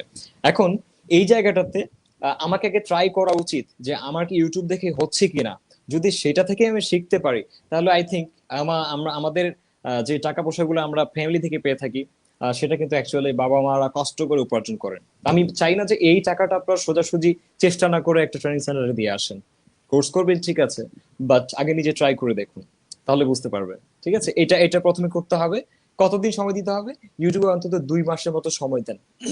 দিয়ে দেখেন যে আপনি একা পারছেন কিনা। যদি না পারেন তাহলে কোনো ট্রেনিং সেন্টার ভর্তি হয়ে যান, বেটার কোনো একটা ট্রেনিং সেন্টারে। সেখানকার রিভিউ দেখেন, তারা কতজনকে শিখিয়েছে এবং কতজন সাকসেস হয়েছে, এগুলো দেখে আপনারা যে কোনো ট্রেনিং সেন্টারে চলে যেতে পারেন। ঠিক আছে, কিন্তু যে ট্রেনিং সেন্টার রিভিউ নাই, একজন ট্রেনার ফ্রিল্যান্সিং করছে না কিন্তু সে ফ্রিল্যান্সিং শেখাতে আসছে এবং তার ফ্রিল্যান্সিং কোনো এক্সপিরিয়েন্স নাই, তাহলে ওখান থেকে শিখে কোনো কিছু হবে না। কারণ সার্টিফিকেট নিয়ে ঘুরে বেড়ানো আর একটা চাকরি করে এসে ওই লাইফটা বর্ণনা দেওয়ার আর সাধারণ মানুষটা দিতে পারবে না। ঠিক আছে, সো চাকরি লাইফ আর সার্টিফিকেট নিয়ে সাধারণভাবে ঘুরে বেড়ানো কিন্তু হবে না। সো কেউ হয়তো এই সব কাজগুলো শিখে ডিরেক্টলি ট্রেনার হয়েছেন, আমি তাকে কখনোই সাপোর্ট করবো না সে ফ্রিল্যান্সিং শেখাক। কেন? কারণ সে ফ্রিল্যান্সিং লাইফটাতে ছিল না এবং সে জানে না যে এখানে জার্নিটা কতটা ইম্পর্টেন্ট। ওকে, বাট সে যদি অধ্যয়ন করে থাকে তাহলে বেটার। তো এটা জিনিস করবেন যে মেক শিওর যে যার কাছে শিখছেন সে যেন ফ্রিল্যান্সার হয় বা কিছুদিন ফ্রিল্যান্সিং করেছে, আইডিয়াটা আছে, এটা হতে পারে। এটা অনেক সময় দেখা যায়। ঠিক আছে, এটাই ছিল অ্যাডভাইস। ইউটিউব থেকে দেখতে হবে। আর আমার চ্যানেলের মধ্যে আমি প্রোগ্রামিং এর বিষয় যদি লাগে, আমি প্রতিদিন ভিডিও আপলোড করি। তুমি যদি চেক করে দেখো, আজকেও 5টা ভিডিও আপলোড করছি, তার আগেও করেছি। বাট দুঃখের বিষয় কি জানো, যে এরা আসলে কোর্সের মানে ফ্রি টিউটোরিয়াল গুলো দেখে না, বুঝছো? ভিডিও গুলো দেখবে না। মনে করো যে 2,000-3,000 ভিউজ, এই যে আজকে আমরা লাইভ করছি না, দেখো এটা 1 লাখ 2 লাখ মানুষ দেখবে। তো এই কথাগুলো শুনে কি হবে এরপরে যদি আমি কাজেই না লাগালাম? তো মোটিভেশনাল ভিডিও তো অনেক ভিউজ আসে। তুমি যদি ইংলিশের, আমি দেখেছি তুমি অনেক ভিডিও তৈরি করেছো তোমার। আচ্ছা, ওর চ্যানেলে গেলেও দেখবেন আপনারা, ও কিন্তু ইংলিশও শেখায় ওর চ্যানেলে। প্রিসিলা নিউ ইয়র্ক লেখা আছে না, তুমি শেয়ার করে দেখাতেই পারো। তো সেখানেও দেখবা যে তোমার কিন্তু ইংলিশের ভিডিওগুলোতে খুব একটা বেশি ভিউজ আসে না, বাট তুমি যখন কোনো একটা আলোচনা করো, এই কিছুদিন আগে আসিফ আকবরকে নিয়ে এসেছিলে, তারপরে আমাদের পলাশ ভাইকে নিয়ে আসছিলে, অ্যাক্টর। তো এইগুলোতে অনেক ভালো ভালো ভিউজ। তো আমরা এই মোটিভেশন শোনাতে অনেক টাইম স্পেন্ড করে, সেটা করা যাবে না। তার থেকে আমাদের শিক্ষণীয় বিষয়গুলোতে টাইম বেশি স্পেন্ড করতে হবে। এই এই হচ্ছে ব্যাপার। Thank you very very much. So এই লাইভ স্ট্রিম থেকে আমরা অনেক কিছু জেনেছি বা ডিটেলস পেয়েছি যে আপনি একজন অথর, ফ্রিল্যান্সার, ট্রেনার, আপনি ফ্রি টিউটোরিয়ালস এবং ট্রেনিং দিচ্ছেন, এবং আপনি জি। also একজন ইউটিউবার।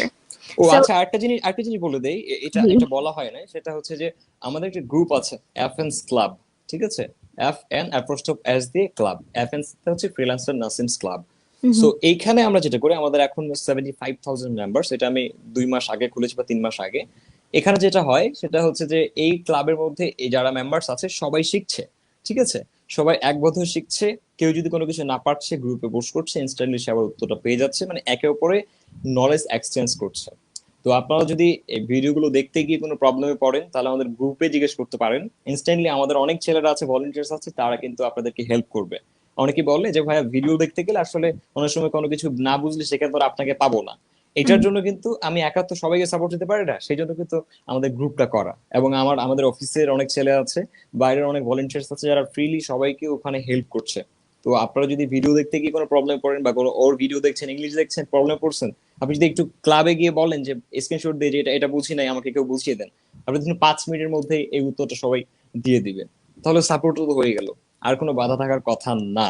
তো আমরা এতগুলো মানুষ দাঁড়িয়েছি, আই থিঙ্ক এখন আর ওই ওই যে কি বলে, বড় ধরনের কোনো কোর্স করে শিখতে হবে এই প্ল্যান, যে এই প্ল্যান থেকে আউট হতে হবে। আর একটা কি, আমাদের দেশে মানুষ কিন্তু আমি দেখেছি যেটা, যে মোস্ট অফ দা পিপল যারা ফ্রিল্যান্সিং করতে চায় তারা আসলে রুরাল এরিয়ার হয়, গ্রামও মানুষ হয়, শহরের খুব কম মানুষ আছে। এই মানুষগুলোর না আসলে অত টাকা পয়সা থাকে না। আমি এমনও দেখেছি সামটাইমস যে কেউ একজন কোর্স করতে আসছে, তার তার কি জানি সাইকেল ছিল না কি ছিল, সেগুলো বিক্রি করে সে সর্বস্ব বিক্রি করে দিয়ে সে ঢাকায় যাচ্ছে, একটা ট্রেনিং সেন্টারে ভর্তি হয়ে সেখানে কয়েক মাস থেকে আসবে। আমি বলবো এই ধরনের যে ডিসিশন গুলো আপনারা নিয়ে থাকেন, একটু ফিউচারটা চিন্তা করে দেখবেন, যে আপনি এখন কোন পরিসরে আছেন, আপনি 6 মান্থস বা 8 মান্থস একটা কোর্স করে সেখানে গিয়ে ওভারকাম করতে পারবেন কিনা, আপনি এটার জন্য যে জিনিসটা বিক্রি করছেন, বাড়ির একটা জিনিস নষ্ট করছেন, ঠিক সেটা কি আবার ব্যাক করাতে পারবেন কিনা এটা শেখার পরে। এই চ্যালেঞ্জ গুলো আমি যে ছোট্ট করে একটু বলি, টাইম আছে তোমার? জি। হ্যাঁ, আমি আমি যখন ল্যাপটপ কিনি, আমার বাবা যখন আমাকে কিনে দেয়, ঠিক এইটাই আমি ভেবে ভেবে এই কথাটা বলছি। আমাকে যখন ল্যাপটপটা কিনে দেওয়া হয়, ঠিক তখন আমাকে বলা হয়েছিল যে তোমাকে এই ল্যাপটপটা কিনে দেওয়া হয়েছে এইটা তোমার আমি জমি বন্ধক দিয়ে কিনে দিলাম, সিরিয়াসলি এইভাবে কিনে দিয়েছিল আমাকে। তা দেওয়ার পরে বললো যে এইটার টাকাটা তোমাকে ওঠাতে হবে কিন্তু, এই কথাটা আমাকে বলেন। তা আমি বলেছিলাম যে ঠিক আছে। এখন ওই অলওয়েজ আমার মাথায় এটা ঘুরতো যে বাবা আমাকে বলেছেন যে এই টাকাটা আমাকে ব্যাক করাতে হবে, জমিটা আমাকে ফিরাই নিতে হবে, বন্ধক দেওয়া ছিল। তো সেটা আবার আমি করছি কিন্তু। তো এরকম ইন্টেনশন যদি থাকে ঠিক তাহলেই কিন্তু আমরা আগাতে পারবো। That's it. Thank you very, very much share করার জন্য। And thank you very, very much also ক্লাবের কথাটি share করার জন্য। I think that's G a G G. very amazing thing. So আমি previously বলেছিলাম যে আপনি a variety of things করেন, author, freelancer, trainer, and YouTuber. So এগুলোর জি। মাধ্যমে আপনার কি favorite কোনো occupation আছে in the midst of all of these, নাকি সবকিছুই equally পছন্দ করেন? আচ্ছা, অ্যাকচুয়ালি হচ্ছে কি যে আমার ফেভারিট যদি অকুপেশন থাকে, আমার লাইফে ইচ্ছা হচ্ছে আমি একটা মাল্টিন্যাশনাল কোম্পানির মালিক হব। সেটা বিভিন্ন কোম্পানিতে আমার অফিস থাকবে, আমার ব্রাঞ্চ থাকবে, সেখানে মানুষ জব করবে। সো এটা নিয়ে কাজ করার ইচ্ছা আছে। So Mhm. ইনিশিয়ালি আমি আল্লাহ বাঁচাইলে ইনশাল্লাহ আমি বাংলাদেশ থেকে স্টার্ট করব ফার্স্ট অফ অল, এবং এটার কাজ চলছে। আমার দিনাজপুর থেকে স্টার্ট হচ্ছে এটা আগে ফার্স্ট অফ অল, দেন আমরা প্রতি ডিভিশন মুভ করব। এরপরে বাংলাদেশ কভার করতে পারলে ইন ফিউচার যদি কপালে থাকে আর চেষ্টা ঠিক থাকে তাহলে আমরা বাইরের কান্ট্রিতেও এটাকে সেট আপ করবো এইভাবে। ঠিক আছে, এটা হচ্ছে আমার অ্যাকচুয়ালি ফেভারিট একটা অকুপেশন। আর এর বাহিরে আসলে আর আর্নিং সোর্স বলতে অন্য কোনো অকুপেশন আমার কাছে পছন্দনীয় না। হ্যাঁ, ইউটিউবটা আছে, ইউটিউবিং করতে ভালো লাগে, মানুষদের সাথে যখন দেখা হয়, সালাম দেয়, দুটো কথা বলে, এটা খুব ভালো লাগে। So Mhm. এইটা নিয়ে থাকতে চাই। আর হচ্ছে আমার এই যে ফিউচার প্ল্যানটা আছে ঠিক সেটা নিয়ে। আর ফ্রিল্যান্সিং অনেক আগে থেকে যেহেতু করছি, তো এটার সাথে একটা প্রেম হয়ে গেছে, ভালোবাসা হয়ে গেছে, এটাকে ছাড়তে পারবো না। এটা মিনস হচ্ছে কি, যদি অল্প পরিসরও হয় তাও মনে হয় যতদিন আমার এনার্জি থাকবে আমি করে যাবো হয়তো বা। এটা এটা আসলে ছাড়ার মতন না। আমি যদি কোনো একটা মানে কোম্পানির মালিকও হয়ে যাই মেবি, তাও অন্তত 6 মাসে একটা প্রজেক্ট হলেও করব। কেন? এটা আসলে এটা থেকে আমার স্টার্টটা, উৎসটা আমার এটাই। Mhm. আর সামটাইমস তো দেখো যে গান করি, লাইভে এসে এটা করি, এগুলো জাস্ট আমাদের একটা হবি, ইচ্ছা আকাঙ্ক্ষা, যে টাইম স্পেন্ড করছি অডিয়েন্সের সাথে একটু সময় কাটাই, এই তো। অন্য কোনো অকুপেশন আর মাথায় নেই। Thank you very much share করার জন্য। As আমরা ইন্টারভিউ করছিলাম, লাইভ স্ট্রিম করছিলাম, ডিসকাশন করছিলাম, আমি a hmm few hmm hmm. questions লিখে রেখেছি from the audience. So জি জি। আপনি রোমু কমেন্ট করেছেন, প্রফেশনালি যদি ফ্রিল্যান্সিং করতে চান তাহলে কিভাবে মোটিভেটেড থাকা যায়? বিকজ আপনি বলেছিলেন যে in some months কোনো projects পাওয়া যাবে না, কোনো ইনকাম হবে না। Right right So right. how can we stay motivated? Great question. তো এইটা আসলে ইম্পর্টেন্ট। যেমন হচ্ছে যে একজন ফ্রিল্যান্সার যখন স্টার্ট করে ঠিক তখন এই ফ্রিল্যান্সারের যেটা হয়, শুরুর দিকে আসলে জব পেতে বা কাজ পেতে অনেক সময় যায়। যেমন আমাদের বাংলাদেশে হয় যে আমরা সার্টিফিকেট, অনার্স, মাস্টার্স করার পরও আমাদেরকে জুতা ক্ষয় করতে হয়, ব্যাপারটা ওখানে সেম। তো হুম, বাংলাদেশের স্টুডেন্ট হয়ে বাংলাদেশে চাকরি খুঁজতে যদি আমার এত কষ্ট করা লাগে, তাহলে আমি একজন বাংলাদেশের মানুষ হয়ে একজন বিদেশির কাছে কাজ নিব, তাও আবার অন্য 10টা কান্ট্রির মানুষের সাথে কম্পিটিশন করে। This is very very strong, এটাকে বলা যায় হার্ড। ঠিক আছে, তো জি। সেক্ষেত্রে আমি বলবো যে আগে যদি আপনি কাজটা ভালো করে শিখেন, আম, আপনি যদি তাদের মতো করে নিজেকে বানাতে পারেন যে, এবং নিঃসন্দেহে বলতে পারেন যে হ্যাঁ আমি অমুক, আমি ইন্ডিয়া হোক পাকিস্তান হোক, এই ক্যাটাগরিতে এই স্কিল নিয়ে কেউ যদি আমার সামনে আসে, আমি হয়তো ল্যাঙ্গুয়েজে হেরে যেতে পারি কিন্তু কাজে হেরে যাব না। যদি এরকম ইন্টেনশন বা এরকম মাথায় ইয়ে থাকে, কি বলে, কনফিডেন্স থাকে, তাহলে যেটা হবে আপনি আসলে খুব ইজিলি কাজ করতে পারবেন, কাজ পেতেও পারেন। তো যেটা হয়, আমরা একটা মিস্টেক করে থাকি, যেমন হচ্ছে যে আমরা শুরুর দিকে যেটা করি, অনেক ফ্রিল্যান্সাররা নিউবি যারা আছে তারা শুরুর দিকে বড় বড় প্রজেক্টের উপরে অ্যাপ্লিকেশন করে, কিন্তু এটা কিন্তু কখনোই আমাদেরকে দেবে না। আমি যদি ছোট্ট একটা একটা উদাহরণ দেই, একটা হাসির উদাহরণ, যেমন হচ্ছে যে একজন নাপিত আজকেই চুল কাটা শিখেছেন, তো আমি কিন্তু যাই তার কাছ থেকে আমার স্টাইলিশ করে চুল কাটিয়ে নেবো না, কারণ সে কিন্তু নষ্ট করে ফেলবে। বাট আমি কিন্তু আমার ছোট কোনো ভাগিনা ভাতিজি থাকলে বা আমার নিজের বাচ্চা থাকলে আমি কি করবো, তাকে দিয়ে করাবো। আর বাচ্চা মানুষের চুল এমনি আঁকা বাঁকা হলে কোনো সমস্যা নেই। তো প্রজেক্ট গুলোর ব্যাপার তো এরকম। তো অনেক বড় প্রজেক্ট কখনো নতুন কাউকে বায়োডাটা দিতে চাইবে না, বড়দেরকে দিয়ে করাবে। তো আমাদের উচিত আমরা ছোট থেকে স্টার্ট হব, ছোট থেকে শুরু করব। তো তাদের জন্য আমার অ্যাডভাইস থাকবে যে আপনারা $20-30, $40 প্রজেক্ট গুলো যেগুলো আছে, বিলো $50 শুরুর দিকে, এগুলোতে বিট করার চেষ্টা করবেন, তাহলে দেখবেন যে কখনো না কখনো আপনি নোক পেয়েই যাবেন। ঠিক আছে, যদি এরকম হয় যে না আমি তো, আমার তো প্রোফাইলে রিভিউ নেই, ফিডব্যাক নেই, আমি কাজ করতে পারবো না বা আমাকে প্রজেক্ট দিবেন, তাহলে তো আমরা সারা জীবন এইভাবেই থাকতাম। একদিন একদিন হবে। সো এটার জন্য কি করতে হবে, ইচ্ছাটা থাকতে হবে এবং স্বপ্ন দেখতে হবে। স্বপ্ন না থাকলে হবে না। এই স্বপ্ন যে আমি একদিন প্রজেক্ট পাবো, আমি একদিন আর্নিং করতে পারবো, এই চিন্তা নিয়ে আমাকে প্রতিনিয়ত চেষ্টা করে যেতে হবে। নেক্সট ইয়ার প্রতিদিন অন্তত 20 থেকে 30টা অ্যাপ্লিকেশন করার চেষ্টা করবেন। আমি চ্যালেঞ্জ করলাম 1 মাসের মধ্যে একজন একটা অন্তত প্রজেক্ট পেতে পারে।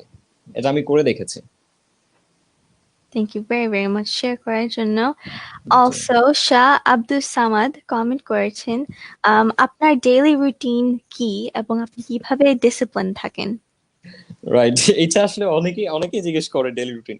আমার রুটিনটা অনেক অনেক বাজে। মানে হচ্ছে কি যে আমি কখন ঘুমাই, সিরিয়াসলি মানে আমার যখন অনেক কাজের চাপ থাকে, আমি হুম। কখন ঘুমাই কখন খাই এটা আসলে কেউ বলতে পারে না। এমনও আছে আমি পার ডে একবার খাই, সিরিয়াসলি এখনো। আগে অনেক সময় না খেয়ে থাকছি, সেটা হচ্ছে যে আসলে পকেটে টাকা ছিল না। আর এখন না খেয়ে থাকি ব্যস্ততার কারণে। চেঞ্জড। ঠিক আছে, এরকম অনেক অনেক হয়েছে আমার লাইফে, এমন টাইম গেছে যে আমি না খেয়ে থাকছি 2-1 দিন, এরকম একটা অবস্থা ছিল এক সময়। সো এটা আসলে রুটিনটা বলতে কি যে আমি কোনো টাইম, আমি যেটা বললাম একটু আগে, যে কখনোই অন্য কোনো রাস্তায় নষ্ট করি না যেখানে আমার আসলে কোনো ফায়দা নেই বা অন্য কোনো প্রফিট আসছে না।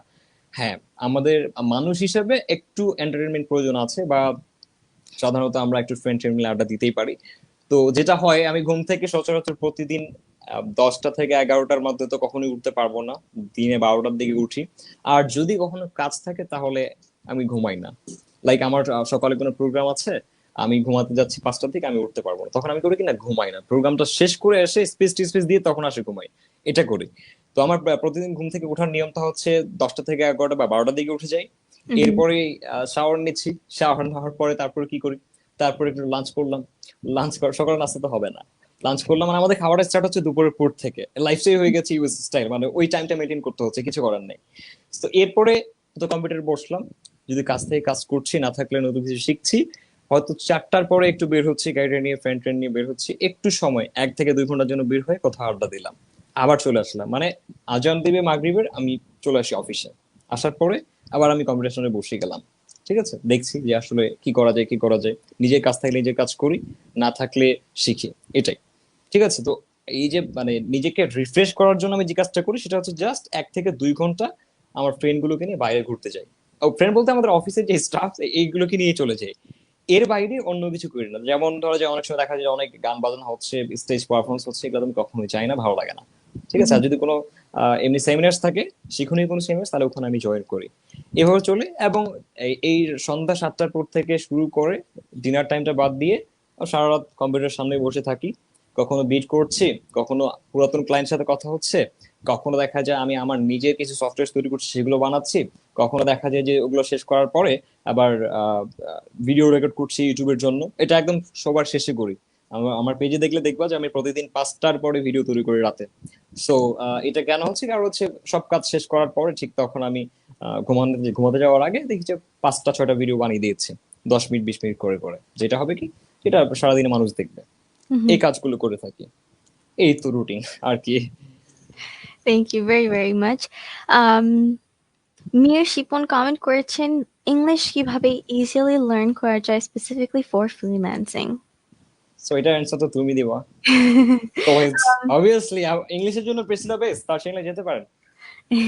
I বলো। remember that it's important to look at documentaries like been movies like been English movies like been এবং ক্যাপশনটি যদি দ্রুত পড়তে পারেন তাহলে স্পিকিং আপনি প্র্যাকটিস করবেন, মুভিটি আপনার ফোনে রেকর্ড করবেন, তারপর আপনার ভয়েসটি প্র্যাকটিস করবেন। অ্যান্ড দেন আপনারা দেখবেন ম্যাচ হয় কিনা, কিভাবে আপনার অ্যাকসেন্ট ইমপ্রুভ করতে পারেন, প্রোনাউন্সিয়েশন ইমপ্রুভ করতে পারেন। অ্যান্ড এটাই হবে the best way to learn. অনেক বই পড়বেন, ভিডিওস দেখবেন অন ইউটিউব, অবশ্যই সেটাও আছে। সো এভাবে যদি শিখতে থাকেন তাহলে within a few months at least আপনার সেন্টেন্স স্ট্রাকচার এবং বেসিক কোয়েশ্চেন্স যেটা আপনার জবের জন্য লাগবে সেগুলো আপনি কম্পোজ করে কমিউনিকেট করতে পারবেন। um, Piyas, I want to add something here. আমি কিছু এড করতে চাই এই জায়গাটাতে। একটা মজার একটা ট্রিক শিখিয়ে দিচ্ছি, এটা খুব কাজে লাগবে, যেটা আমি লাগাইছি আমার লাইফে। জি। সেটা হচ্ছে যে আমি কিন্তু ওই গাছের সাথে কথা বলতাম, সিরিয়াসলি। রাতে 2টা 1টার দিকে নিজেই নিজেই পারফর্ম করতাম আয়নার সামনে, ড্রেসিং টেবিলের সামনে। মা আসে বলতো যে কি ব্যাপার, তুই পাগল হয়েছিস নাকি, এগুলো করতাম। তো এখানে আমরা যেটা করতে পারি, আমরা তুমি যেটা বললে এটা ইউটিউবে অনেক ভিডিওতেই এইটাই সাজেস্ট করা হয়, বাট এটা একটু চেঞ্জ করা যায় কিভাবে। আমাদের দেশের যে প্রবলেমটা সেটা হচ্ছে যে মুভি দেখে ডিরেক্টলি আসলে হবে না, কারণ হচ্ছে কি যে মুভিটা সে দেখছে এটা কিছুটা ইমপ্রুভ হতে পারে। তো আমার যে ট্রিকটা আমি বলবো, এটা আপনারা লিখেও নিতে পারেন। লাইক আমরা সারাদিন কি করছি এই জিনিসটা আপনি একটা ডায়েরিতে লেখার চেষ্টা করবেন। 1 নম্বর পয়েন্ট হচ্ছে এটা, সারাদিন আমি কি করলাম, সকালে কখন উঠেছি, কি করেছি, কার সাথে কথা বলেছি, কি বলেছি, সে আমাকে কি বলেছে, সারাদিনের এই গল্পটা আমাকে লিখতে হবে আমার ডায়েরিতে। হুম। লেখার পরে এখানে আমাকে প্রত্যেকটা ওয়ার্ড আলাদা করতে হবে, প্রতিটা ওয়ার্ড, আমি, তুমি, খাইছো কিনা, গেছিস কিনা, এভরিথিং আলাদা করার পর দেখতে হবে যে আমি কোন কোন ওয়ার্ডের মানেগুলো জানি, ইংলিশ ইংলিশ শব্দগুলো জানি, আর কোন কোন শব্দগুলোর আমি ইংলিশ শব্দ জানি না, মানে বাংলা শব্দগুলো, হুম। সেগুলোকে আলাদা করে নিতে হবে। স্টেপ 2, আলাদা করে নিয়ে ট্রান্সলেট গুগল.com যেতে হবে। এখানে গিয়ে সিঙ্গেল ভাবে ওয়ার্ড গুলো লিখে নিতে হবে। দেখবেন যে ওখানে ওই ওয়ার্ডের ইংলিশের ওয়ার্ডটা দিয়ে দিবে, বাংলা শব্দের ইংলিশ ওয়ার্ডটা আপনাকে দিয়ে দিবে। যেমন আমি আশেপাশে দেখতে পাচ্ছি যে চারপাশে দেখলাম চেয়ার আছে, টেবিল আছে, এগুলো মানে আমি জানি, বাট ছোট্ট একটা বোতল আছে, বোতলের মাথায় একটা কোপা থাকে, সেটার আমি ইংলিশ জানি না। এইটার আমি যদি এখন ইংলিশে বাংলাতে লিখে দেই গুগল ট্রান্সলেটরে, আমার কিন্তু এটার ইংলিশ ওয়ার্ডটা দিয়ে দিচ্ছে। ইট মিনস এই শব্দগুলো আমি ইংলিশ গুলো প্রতিদিন প্র্যাকটিস করছি। সো শব্দটা আগে মুখস্থ করতে হবে, মানে ওয়ার্ড মিনিং, আর এইটার জন্য এই প্রসেসটাই বেটার। আমরা যদি বলি যে ডিকশনারি পড়বো এ থেকে বি থেকে সিরিয়ালি গেলে সিকোয়েন্স জীবনে শিখতে পারবেন না। তো হুম। আপনি সারাদিন যে কথাগুলো বলছেন সেই কথাগুলোর ওয়ার্ড গুলো আপনি আগে মুখস্থ করে নেন। তো দেখবেন যে 2-4 দিনের গল্প যদি আপনি লেখেন, তাহলে দেখবেন আপনি প্রতিনিয়ত এই এই কথাগুলোই বলে বেড়াচ্ছেন। এবং এই ওয়ার্ড গুলো যখন আমরা জেনে যাব, এগুলোর ইংলিশ গুলো যখন জানবো, তখন আমাদের প্রয়োজন হচ্ছে এগুলোকে এবার ইংলিশে রূপান্তর করা। তো ইংলিশে রূপান্তর করতে গেলে যেটা আমাদের ফার্স্ট প্রবলেম হয় সেটা হচ্ছে সেন্টেন্স স্ট্রাকচারটা আমরা ম্যাচ করতে পারি না, যে কোনটা পরে কি দিব না দিব। বাট আপনাদের বলছি, আপনারা যদি একটা ছোট্ট কম্পোজিশন যদি দেখেন, বা ইংলিশে অনেক ছোট ছোট ছোট বাচ্চাদের গল্প আছে, যেমন মিনা রাজুর গল্প আছে, বা কার্টুনের গল্প থাকতে পারে, তোমার তারপরে গোপাল ভাঁড়ের গল্প আছে, রাজা রানীর গল্প আছে, এগুলো আপনারা যদি দেখেন, রিড করে দেখেন, বা কোনো একটা ইংলিশের নিউজ পত্রিকা দেখেন, আপনারা ওখানে দেখবেন যে আমাদের গ্রামারে যত কিছু দেওয়া থাকে, যেমন ভয়েস থেকে, নারেশন থেকে, অ্যাক্টিভ পেসিভ থেকে শুরু করে মডেলস, এভরিথিং, এখানে কিন্তু এত কিছু থাকে না এই লেখাগুলোতে। আপনি যদি 10টা লাইন দেখেন, 10টা লাইনে দেখবেন এখানে কি কি ইউজ করা হয়েছে। আমরা টেন্স স্ট্রাকচার থেকে দেখতে পাচ্ছি ভার্ব গুলোকে নেওয়া হয়েছে, হেল্পিং ভার্ব গুলোকে নেওয়া হয়েছে, এমএস আর বা হ্যাভ বিন, হ্যাজ বিন, এগুলো নেওয়া হয়েছে। এই একটা জিনিস নেওয়া হলো। এরপরে এর সাথে থাকে to, is, with, at, on, এটা প্রিপোজিশন, এই পার্টটা আছে এখানে। তারপরে এ, এন, দা থাকতে পারে। সো আর্টিকেল, ইট মিনস আমার একটা সেন্টেন্স তৈরি করার জন্য আমার কিন্তু মাত্র 5 থেকে 6টা চ্যাপ্টার বেশি বেশি ইম্পর্টেন্ট, এর বাইরে কিন্তু থাকে না। আর এগুলো দিয়েই আবার ভয়েস ন্যারেশন এগুলো হয়। সো যখন আমি এই কয়েকটা জিনিস জেনে যাব, ঠিক তখন কিন্তু বাকিগুলো আমার কাছে কোনো কিছু না। আমাকে জানতে হবে যে অ্যাক্টিভ অ্যাক্টিভ কথাটি কিভাবে বলে আর প্যাসিভ কথাটি কিভাবে বলে। যখন এটা আমার মাথায় আসবে, তখন দুনিয়ার যে কোনো সেন্টেন্সকে অ্যাক্টিভ প্যাসিভ রূপান্তর করা যায়। ঠিক আছে, হুম। সংজ্ঞাটা মনে রাখতে হবে। তো এতটুকু বলে দিচ্ছি, পৃথিবীতে যত রকম সেন্টেন্স তৈরি হচ্ছে, যত রকম কথা আমরা বলি না কেন, আর্টিকেল আমি লিস্ট করে দিচ্ছি। আমরা যদি পড়ি যে সেন্টেন্সের স্ট্রাকচারটা, তারপর হচ্ছে টেন্সের 12টা ফর্ম জানতে হবে, এবং এখানে হেল্পিং ভার্বগুলো মুখস্থ করে নিতে হবে। দেন হচ্ছে এখানে আমরা পড়তে পারি প্রিপোজিশন, ঠিক আছে, তার পার্ট অফ স্পিচ পড়ে নিতে পারি। এর সাথে আমরা ভয়েস নেশন এখন যাওয়ার দরকার নেই, এটা এমনিতেই হয়ে যাবে। এর সাথে আর কি থাকতে পারে, প্রিপোজিশনের আর ইয়া থাকতে পারে, যেমন বিফোর আফটার যেগুলো আছে, এগুলো করতে হবে। এই 4-5টা জিনিস যদি ইম্পর্টেন্টলি আমরা দেখি, তাহলেই হয়ে যাবে। কারণ প্রিপোজিশন আপনি পিছনে দেন সামনে দেন কোনো কিছু না, একটা সেন্টেন্সের জাস্ট 2-3টা পার্ট ঠিক রাখলে আমরা একটা সেন্টেন্সকে বিভিন্ন ভাবে করতে পারি, জাস্ট লাইক একটা ট্রেনের ইঞ্জিনের মতো। সো ইঞ্জিন আছে, এখন কোন বগিটা কোথায় আছে নো ম্যাটার, এটা ঠিক হবে। I want to go to school, so এখান থেকে এইভাবে যদি বলি যে I want to go to school tomorrow, so এটাকে আরো ঘুরিয়ে বলা যায়, যেমন tomorrow I want to go to school, ঠিক আছে, হুম। উল্টাই করা যায়, প্রবলেম নাই, মানে আই ওয়ান্ট টু গো, এটা ঠিক থাকতেছে আমার। ওকে, সো এইভাবে যদি আপনারা প্র্যাকটিস করেন, আর এই বিষয়ে আমার ইউটিউবে একটা ভিডিও আছে, আমি এই বিষয়গুলোকে নোট করে দিয়েছিলাম, একটু ইংলিশ ফ্রিল্যান্সার নাসির লিখে দিলে চলে আসবে হতে ইউটিউবে, এটা দেখতে পারেন, খুব ভালো একটা আইডিয়া দিয়ে দিয়েছে, কাজে লাগবে। Thank you. আমি অলসো আরেকটা কিছু অ্যাড করতে চেয়েছিলাম, এবং জি জি জি। কাউসার আলী ভাইয়া কমেন্ট করেছেন, I know English quite well, but when I talk to someone I can't do it anymore. What should I do then? So especially if আপনারা ইংলিশ জানেন, তাহলে অবশ্যই কন্টিনিউয়াসলি অ্যাডভান্স করতে পারেন, but in conversation, especially যারা বাঙালিরা আছে, আমরা বাংলাতে think করি। So আমি বলবো যে in conversation বাংলাতে না think করে আপনারা ডাইরেক্টলি আপনার ব্রেইন not brain but আপনি মনে করতে পারেন যে ইংলিশে আমার think করতে হবে that way ইংলিশটি আপনার মুখ থেকে আপনি স্পিক করবেন um, আমরা কি করি হচ্ছে আমরা বাংলাতে think করি তারপর ইংলিশে রাইট ট্রান্সলেট করতে চেষ্টা করি and that makes it very very tricky আমি ইংলিশে think করে বাংলাতে বলতে চেষ্টা করি but that's quite choppy আপনারা সবাই দেখতে পারেন ব্যাপার না, ইটস ফাইন। চেষ্টা করি সো আমরা যদি continuously practice করতে থাকি to think in English তাহলে আপনার conversation skills I think rapidly increase I mean improve হবে আচ্ছা প্রিসিলা, তোমরা কি বাসায় বাংলায় কথা বলো সবাই মিলে ফ্যামিলিতে, নাকি ইংলিশে বলো? বাংলায় বাংলায় বলো। জি এই কারণে তোমার বাংলাটা একটু ইমপ্রুভ হয়েছে। thank you right. Pia Salukdar comment করেছেন how much is the value of a Python developer অনেক ভালো, অনেক ভালো। পাইথন এখন অনেক বেশি গ্রো করছে, ঠিক আছে। যে ডিজাঙ্গো ফ্রেমওয়ার্ক আছে পাইথনের, সো পাইথন এখন অনেক এগিয়ে যাচ্ছে।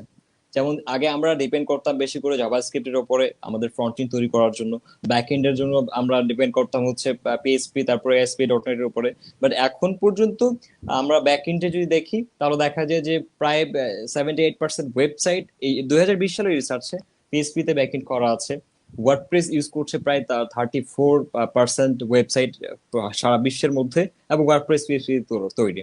তো সাথে ইন ফিউচারে কিন্তু আমাদের যে পাইথনটা আছে পাইথনটা অনেকটা এগিয়ে যাবে, এবং পাইথনের ফিউচারটা অনেক ভালো। সো অবভিয়াসলি ভালো একটা স্যালারি আয় করা যাবে একজন যদি কমপ্লিট ভালো একজন পাইথন ডেভেলপার থাকে, সাথে ফ্রন্ট এন্ডেরও কোনো কিছু আপনি ভালো মতো শিখলেন, তাহলে আই থিঙ্ক আপনি যদি এখন এটা কোম্পানি ওয়াইজ ভেরি করবে যে আপনি আসলে কত বেতন পাবেন।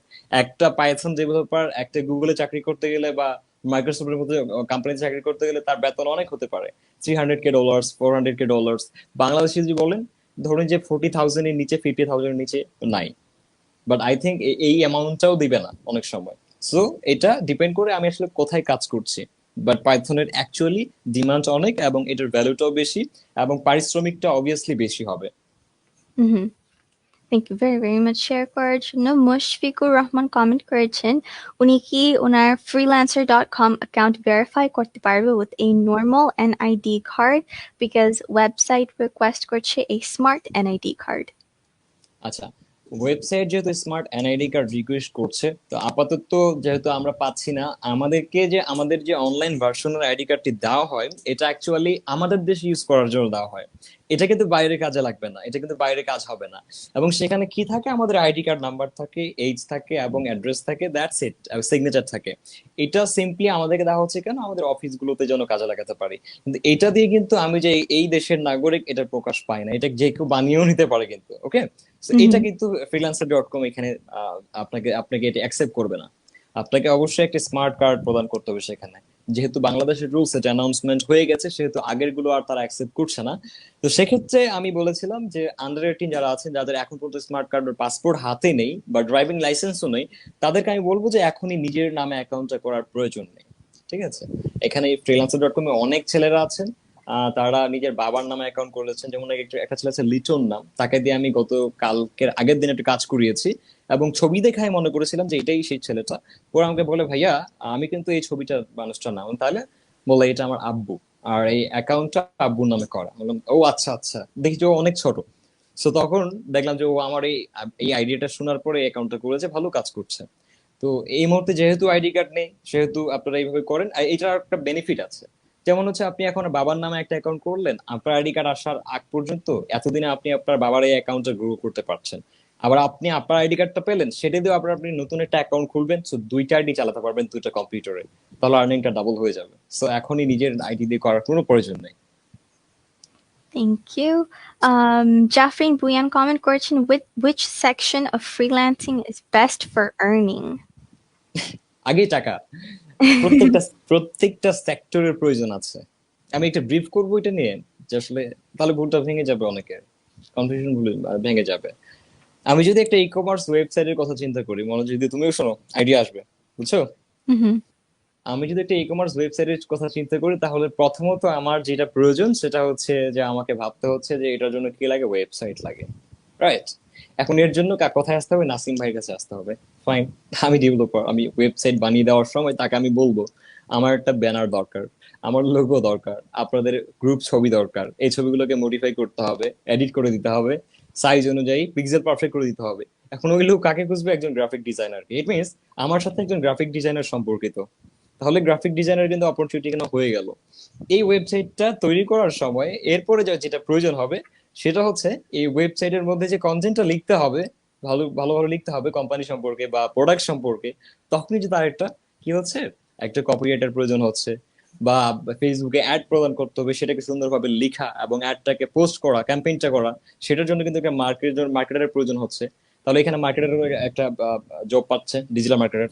এরপরে যদি আমি চিন্তা করি যে এই ওয়েবসাইটটাতে আমি অবশ্যই চাইবো যে গুগলে গিয়ে যদি ধরা যায় যে মোবাইল ফোনস লিখে সার্চ করে, তাহলে কেন অ্যামাজন আগে আসবে, আমারটাও কেন আসে না?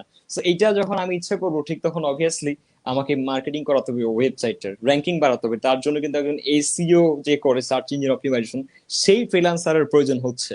ওকে। হুম। এরপরে দেখা যাচ্ছে যে আহ, আমরা আমাদের যে অর্ডার গুলো আসবে, মানে হচ্ছে যে একটা প্রোডাক্ট সেল হচ্ছে, দুইটা হচ্ছে পার ডে 200 প্রোডাক্ট সেল হচ্ছে, ওই মালিকের আন্ডারে কিন্তু একাই এগুলো মানে দেখা সম্ভব না। তখন একটা ডেটা এন্ট্রি ওয়ার্কার তাকে লাগছে, কেন? সে প্রতিদিন অর্ডার গুলোকে কি করবে, দেখবে কোনটা ফেল হয়েছে, কোনটা আসছে, কত ইনকাম হয়েছে। তো এইভাবে যদি আমরা স্ট্রাকচারালি চিন্তা করি, তাহলে প্রত্যেকটা সেক্টরের মানুষের প্রয়োজন আছে। তো কোনটাতে বেশি কোনটাতে কম, এটা ভাবতে হচ্ছে না আমাদেরকে, প্রত্যেকটা সেক্টরে কাজ আছে, নাহলে কেউ আগাতে পারবে না। থ্যাংক ইউ ভেরি যেটাই মাচ। আপনার ভালো লাগে, যেটা আপনি পারবেন সেটা করবেন। যেমন ওয়েব ডেভেলপমেন্টে ভালো টাকা, গ্রাফিকে ভালো টাকা, তাহলে আমাকে ওইটাই শিখতে হবে? নো, আপনার মন যেটা চায়, যেটা ভালো লাগে আপনার, সেটা শিখতে হবে, নাহলে পারবেন না। মনের বিরুদ্ধে বেশি কিছু করা যায় না। Thank you. Naushad Hasan Shakil comment করেছেন, which language should he learn after C learning? আচ্ছা, সি এর পরে যদি কোনো ল্যাঙ্গুয়েজ শিখতে চায়, যেমন গুগলের অনেক অনেক ইয়ে আছে, প্রোগ্রামার্সরা আছে, তারা ইউটিউবে আছে। আমি যদি একটু রেফারেন্স দিয়ে দেখি, Mhm. সিডি জোস নামে একজন মেবি চ্যানেল আছে, একটা ছোট ছেলে, সে মেবি ফিলিপাইন নাকি, আই ডোন্ট নো। ও গুগল থেকে জব ছেড়েছে হচ্ছে 2 ইয়ার্স আগে। ঠিক আছে, তো সে একদিন লাইভে এসে বলছিল যে আসলে কোন প্রোগ্রামিং ল্যাঙ্গুয়েজটা শেখা বেস্ট হবে শুরুর দিকে। তো সে বলেছিল যে আমরা স্টার্ট করতে পারি জাভা স্ক্রিপ্ট দিয়ে।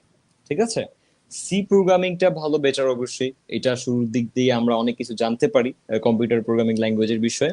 এরপরে আমি অবশ্যই বলবো যে জাভা স্ক্রিপ্ট দিয়ে স্টার্ট করেন বা পাইথন দিয়ে স্টার্ট করতে পারেন, যে কোনো একটা। কেন? এই দুইটা ইজি টু লার্ন। তো আমরা আর এর আগে যদি আমি জাভাকে বেছে নেই, তাহলে কিন্তু হবে না, কারণ জাভা টোটালি একটা অবজেক্ট ওরিয়েন্টেড ভার্সনের প্রোগ্রামিং ল্যাঙ্গুয়েজ। ঠিক আছে, তো সেক্ষেত্রে ইজি ওয়েতে যে প্রোগ্রামিং ল্যাঙ্গুয়েজ গুলো শেখা যায়, ঠিক ওগুলো আগে শিখতে হবে, তাহলে আমি আস্তে আস্তে বড়গুলো শিখতে পারবো। সো আপনার জন্য আইডিয়া হচ্ছে আপনি আইদার জাভা স্ক্রিপ্ট আগে শিখতে পারেন, জাভা স্ক্রিপ্ট দিয়ে শিখলে বেটার হবে, আপনি ওয়েবের জন্য ভালো ভালো কাজ করতে পারবেন। পাইথন দিয়ে করলেও ভালো ভালো কাজ করতে পারবেন। বাট এখনো জাভা স্ক্রিপ্টের ভালো ডিমান্ড আছে, পাইথনও ডিমান্ড ইন ফিউচার বাড়বে, এখন মোটামুটি আছে। আপনি যদি মার্কেট রিসার্চ করেন, তাহলে দেখবেন জাভা স্ক্রিপ্টের রিয়াক্ট জেএস এর কাজ অনেক বেশি, আস্তে আস্তে নোড জেএস এর কাজ বাড়ছে। তো সেক্ষেত্রে জাভা স্ক্রিপ্ট অথবা পাইথন যে কোনো একটা স্টার্ট করতে পারেন। আর Mhm. আমরা যখন একটা প্রোগ্রামিং ল্যাঙ্গুয়েজ শিখে নেই, ঠিক তখন বাকিগুলো শেখার জন্য আর বেশি সময় লাগে না, বিকজ কনসেপ্ট একই। লাইক হচ্ছে একটা সিনেমার গল্প এক, শুধু মানুষগুলো আলাদা আলাদা। লাইক হচ্ছে তামিল ছবি দেখছি, সেটা বাংলাদেশে কনভার্ট করা হয়েছে, এতটুকুই ডিফারেন্স, আর কিছুই না। Thank you very, very much. Maruf Mahin comment করেছেন যে I am 14 years old. I'm good in HTML and CSS. আমি রিকোয়েস্ট করব যে নাসিম ভাইয়া একটি ভিডিও মেক করবেন প্যারেন্টসদের জন্য, বিকজ আমার প্যারেন্টস আমাকে সাপোর্ট করছে না। ওয়াও, এই প্রবলেম অনেকেই পড়ে, যে আসলে বাবা মারা, আসলে তাদের না কোনো দোষ নেই। কেন বলবো? কারণ হচ্ছে যে আমাদের যারা বাবা মারা আছেন, এবং আমার বাবা ছিলেন, উনি ফ্রিডম ফাইটার ছিলেন, 1968-তে আর্মিতে ছিলেন, জব নিয়েছিলেন, দেন হচ্ছে 85-এ রিটায়ার করেছেন। তো অনেক আগের মানুষ। তো তাকে আমার এই জিনিসটা বোঝাতে অনেক কষ্ট হয়েছিল, এটা টাকা আসে ইন্টারনেটে। উনি আমাকে ইভেন এইভাবে প্রশ্ন করেছে যে তুই যে কম্পিউটার টিপতেছিস, এটা কোন দিক দিয়ে টাকা বের হয় আমাকে দেখা। এই ধরনের প্রশ্ন পর্যন্ত আমাকে করেছে, ল্যাপটপের কোন দিক দিয়ে টাকা বের হয়। তাহলে উনি কতটা এই বিষয়ে অজ্ঞ ছিলেন। অজ্ঞ থাকাটাই স্বাভাবিক। কেন? কারণ ওই সময়টাতে কিন্তু আসলে এই জিনিসগুলো আমরা পাইনি। ঠিক Mhm. আছে, তো এখন বয়স বেড়ে যাওয়ার পরে দেশ হচ্ছে ডিজিটাল। আর এই ডিজিটাল সম্পর্কে আমাদের এখনকার বাবা মারা, যাদের বয়স বেশি, তারা কিন্তু শেখার সময়টা পাচ্ছে না, ব্রেনটা এত শার্প নাই। সো আমরা যদি তাদের নিষেধের উপরে মন খারাপ করি, তাহলে হবে না, বিকজ এটা মেনে নিতে হবে। আমাদের বাবা মারা এখন 19 শতকের। সো আজকের ওয়ার্ল্ড কি হচ্ছে, কিভাবে চলছে, এই বিষয়ে তাদের ধারণা খুবই কম। তো সেক্ষেত্রে এটা কনভিন্স নিজে থেকে করতে হবে। আর আমরা এইভাবে ভিডিও দিলে তো হবে না, আমাদের সফলতাগুলো তুলে ধরতে হবে, আমাদের সফলতাগুলো তাদেরকে দেখাতে হবে, দেন হচ্ছে তারা এটাকে বিশ্বাস করছে সক্ষম হবে, এছাড়া হবে না। সো তোমরা যেটা করতে পারো ভাইয়া, যারা যে যে বললো যে আসলে বাবা মা মানছে না, এটা আমি বলবো যে শুধু আমি না, আমাদের মতো যারা আরো ফ্রিল্যান্সাররা আছে টিভি নিউজে আমাদেরকে মাঝে মাঝে দেখায়, তাদেরকে দেখায়, সো সবাইরই একটা করে ভিডিও আছে, সেগুলো দেখাও। এরপরে হচ্ছে প্রধানমন্ত্রী এটা নিয়ে কথা বলছে, সেই ভিডিওগুলো কালেক্ট করো। আমি যেটা করেছিলাম আমার বাবার জন্য, আমি সবগুলো একদিনের মেমোরিতে নিয়ে বাবাকে দেখিয়েছি, দেখো বাবা এটা নিয়ে সরকার কথা বলছে, এটা নিয়ে এই যে বড় ভাইয়েরা কাজ করছে, তো আমাকে করতে হবে। ঠিক তারপরে তিনি বিশ্বাস করেন, তো এগুলো করলে বিশ্বাস হবে। তো এটা ট্রিক যে নিউজ পত্রিকার খবর কিন্তু বাবা মারা খুব বেশি বিশ্বাস করে। So আমার কয়েকটা টিভি রিপোর্ট আছে, সেগুলো দেখাতে পারো, অথবা আরো বড় ভাইদের আছে ওগুলো দেখাতে পারো, হয়ে যাবে। আই থিঙ্ক বিশ্বাস করবে। Thank you very, very much. MD Mansur Alam comment করেছেন, which time is the best time to bid at freelancer.com marketplace? Good question. Mansur কি কি নাম? MD Mansur Alam. Mansur Alam. আমার বাবার নাম হচ্ছে মোহাম্মদ মনসুর আলী ছিল, 2016 মারা গেছে। এনিওয়ে, আচ্ছা এই টাইমটাও, হ্যাঁ এই টাইমটা নিয়ে অনেক মানে মতামতের বিরোধিতা আছে। যেমন হচ্ছে যে আমরা অলওয়েজ প্রজেক্ট পেতে পারি, মানে যে কোনো টাইমেই পেতে পারি, বাট এই টাইমে কয়টা বাজে পেছলা তোমাদের ওখানে বলো? US 1:48 p.m. 1:48 p.m. মানে 1টা বাজেছে? জি। তুমি এখন জেগে আছো? My god. It's afternoon. It's okay, সমস্যা নেই। দুপুর, এটা দুপুর, সরি ভুল হয়েছে আমার, দুপুর হচ্ছে, আমি শুনতে পেয়েছিলাম। এই যে এখন দুপুর হয়েছে, আচ্ছা তো তুমি কি খুব সকালে, তুমি ধরো যে কেউ যদি আমেরিকান কোনো একজন কোম্পানির মালিক হয়, সে কি ভোর 5টার সময় এসে ফেসবুকের অ্যাকাউন্টে চেক করে কাউকে কাজ দেওয়ার জন্য নক দিবে? Obviously not. Necessarily. সে হয়তো এই যে এই টাইমটা চয়েস করবে, অথবা বিকাল টাইম, তোমাদের ওখানে যখন বিকাল হবে ঠিক সেই টাইমটা চয়েস করবে, বা সন্ধ্যার পরে সব কাজ শেষ করে বাড়িতে এসে খাওয়া দাওয়ার পরে সে হয়তো একটু রাত 9টা 10টার দিকে কম্পিউটার নিয়ে বসে ঠিক তখন হয়তো অনলাইনে আসতে পারে। তার মানে তোমাদের ওখানে যখন রাত 9টা বাজছে, আমাদের এখানে কয়টা বাজবে তাহলে? 7. ভোর হয়ে যাচ্ছে। হ্যাঁ, এই এই তো। তার মানে হচ্ছে যে তোমাদের ওখানে আমেরিকার কথা যদি চিন্তা করি, বিকাল থেকে শুরু করে রাত 10টা 11টা পর্যন্ত আমেরিকান টাইমটা, এটা টাইমটা বাংলাদেশের জন্য বেটার।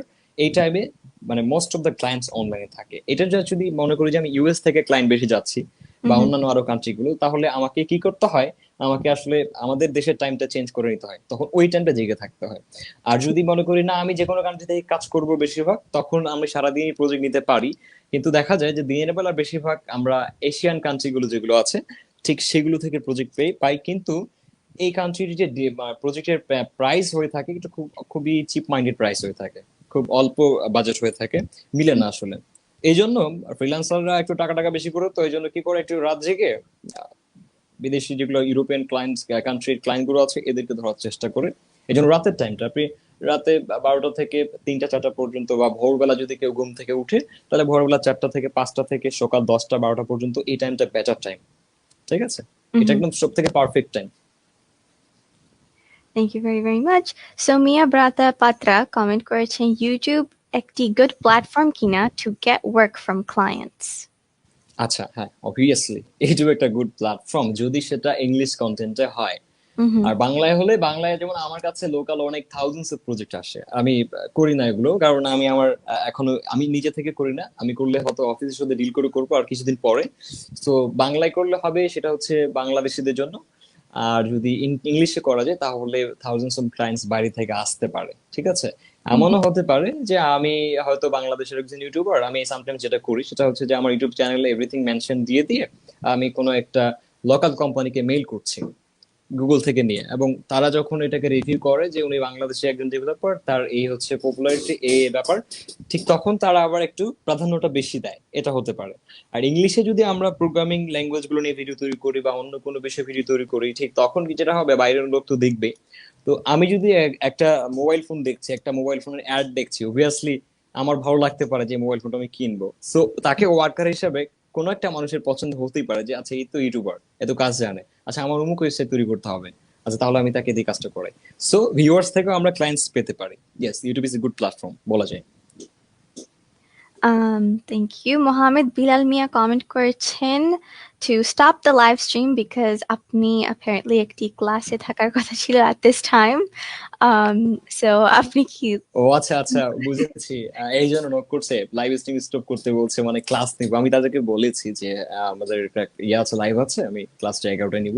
আমি 11টা 51 12টা বেজে গেছে। আই থিঙ্ক আমি আজকে ক্লাসটা নিব না, কারণ হচ্ছে ক্লাস নিতে গেলে 2 আওয়ার্স লাগবে। I am so sorry.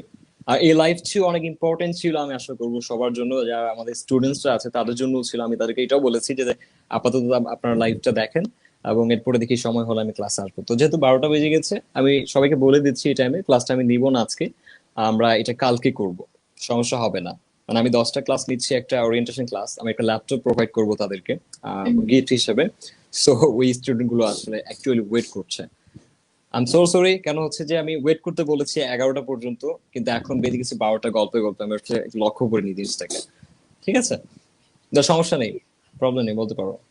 Thank you very much. Abdullah comment করেছেন যে উনি নাসিম ভাইয়ের সাথে মিট করেছেন Cox's Bazar after lots of hard work, এবং আমার সাথে মিট করতে চায়। So thank you very very much. আশা করছি যে যখন বাংলাদেশে যাওয়া হয় আমি নাসিম ভাইয়ের সাথে মিট করবো for an autograph and a picture. So আপনি যদি নাসিম ভাইকে ফলো করেন তাহলে আমাকেও ফাইন্ড ওকে, ওয়াও ওয়াও, ঠিক আছে, গুড। আর এক কাজ করা যায়, আমি তাকে নিয়ে যাবো ইউএসএ।